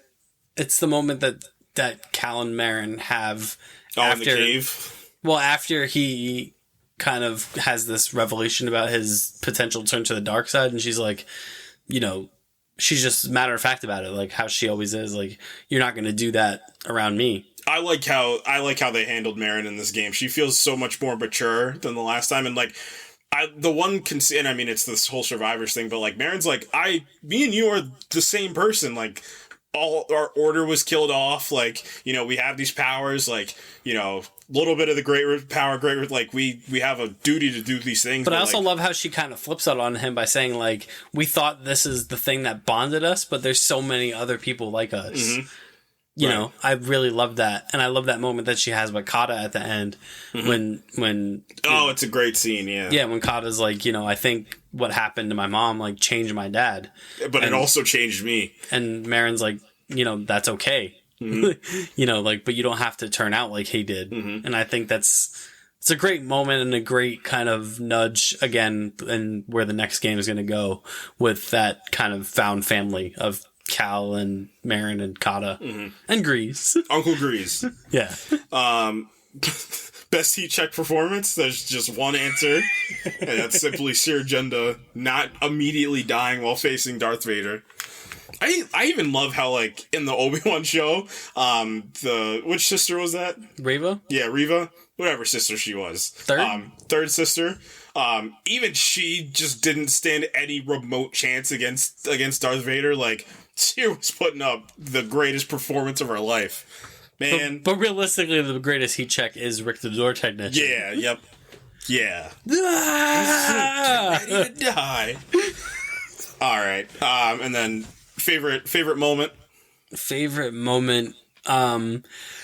There's probably better moments, but the moment that caught me, like, you know, kind of really strapped me in was the first action set piece with Marin, where I was like, whoa, like this is a totally different experience from Fallen Order. So there are better moments, but that was my favorite moment in the sense that, like, okay, like they're operating on another level here. I'm gonna pick my favorite moment. I mean, it might just be the very, very ending of the game, because it's just like the feeling you get, and it's just him looking out at that fire, and then just being like, and like that little monologue that he has to Seer about, you know, I'm gonna do anything in my power to keep this going, but I'm scared. Like I almost fell to the dark side, and I'm scared. So, it was just really great. And like I said, the customization made it a different experience for me because, like, you know, he had the commander outfit on, or I think I switched it, right? I think I switched it, and he had like he might have had the robes on, and like he had just like the hair and the beard draped down. I'm like, it just made me feel like he's been through it. Like he'd been through anything he could have been in this game. So, and then your favorite character. Sometimes these are easy, and it's Cal Kestis. He's tremendous. Yeah. He's great, and like I really like that's why like there's such a yearning to get him in live action because what he's doing in this game, and like how real of a character he feels as a video game character, and that's the new status quo.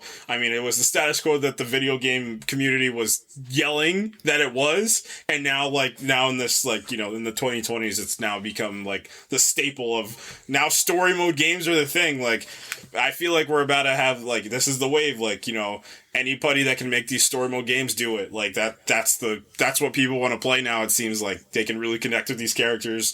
Red Dead Redemption, Horizon Zero Dawn, and Forbidden West. I mean, The Last of Us. I mean, there's Uncharted, God of War.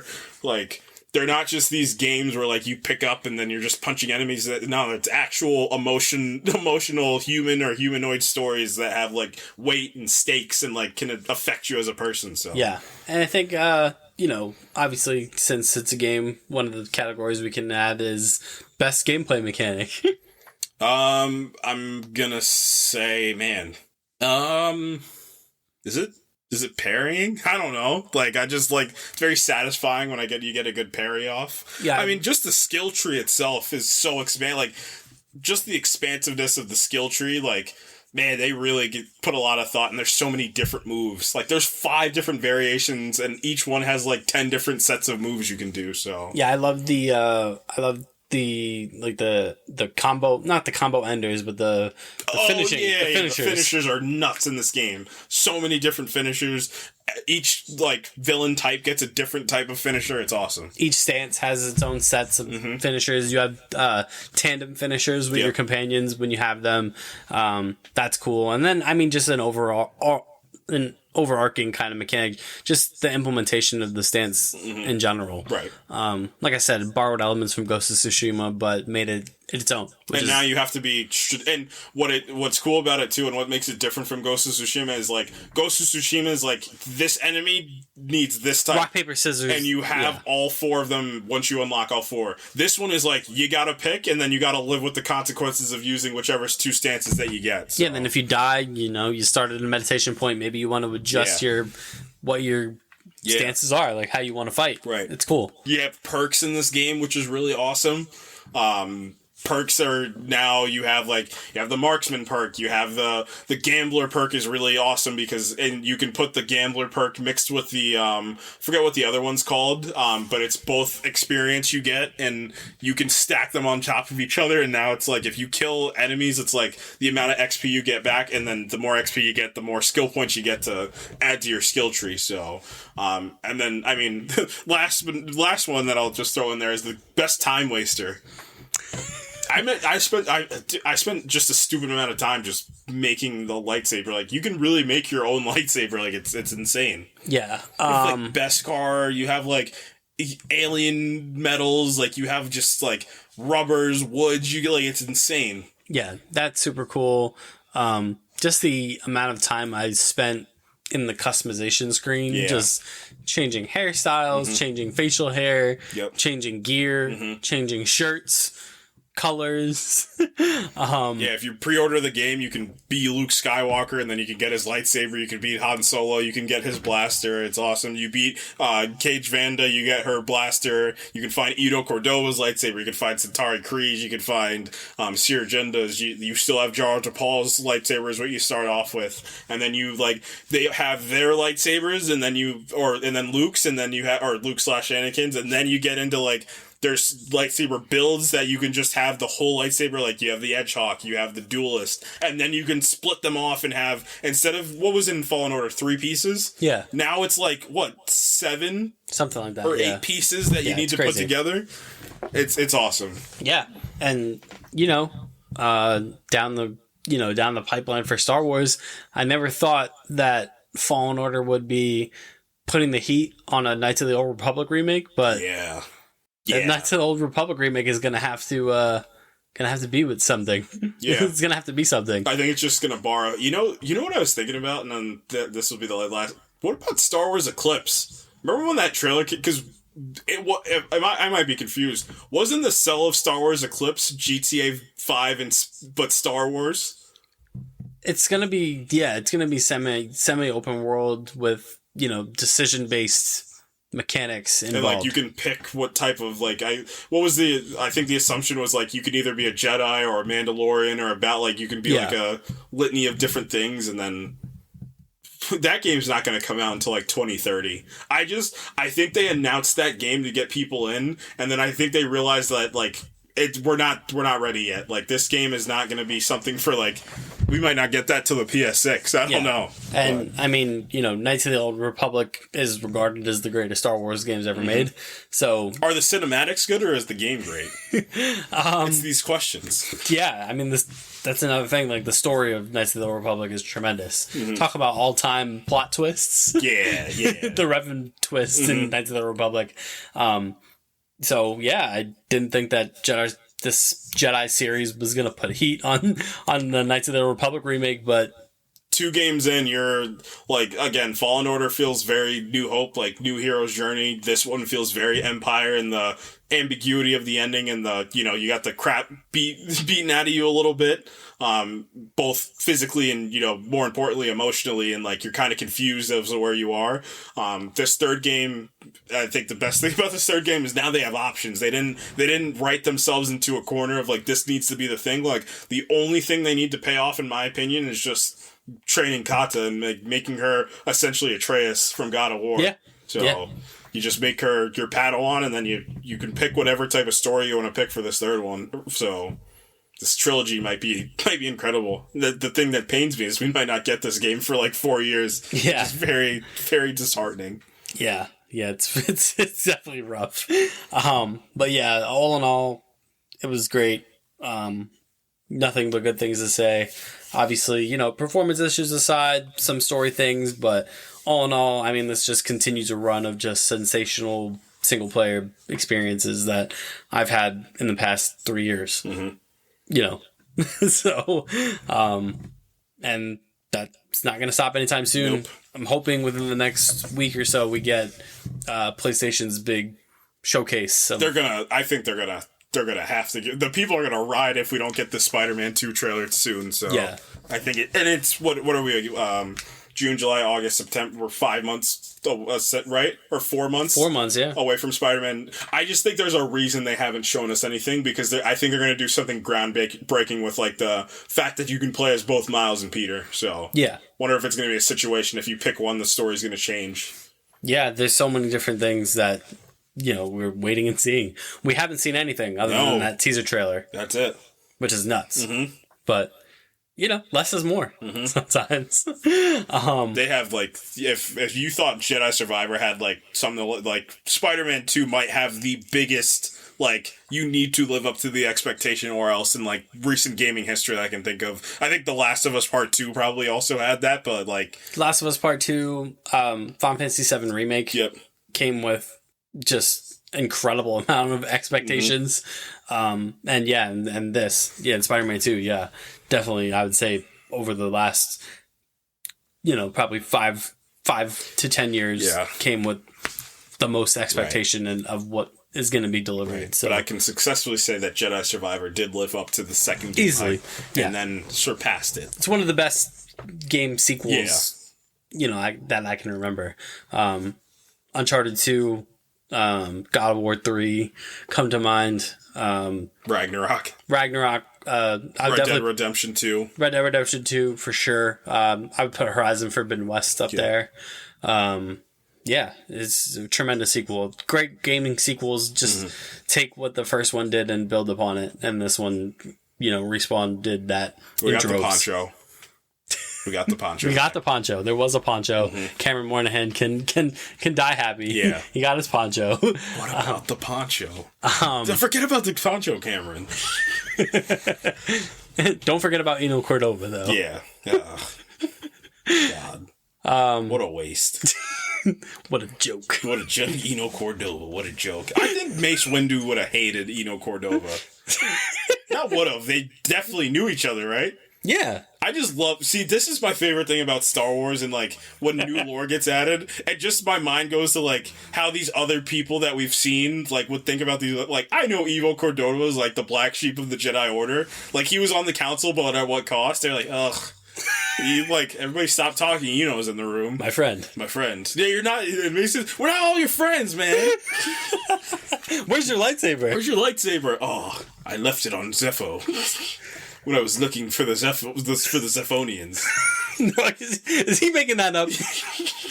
Oh, that's a fake word. All words are fake. This guy just said Zepho and Zephonian in the same sentence.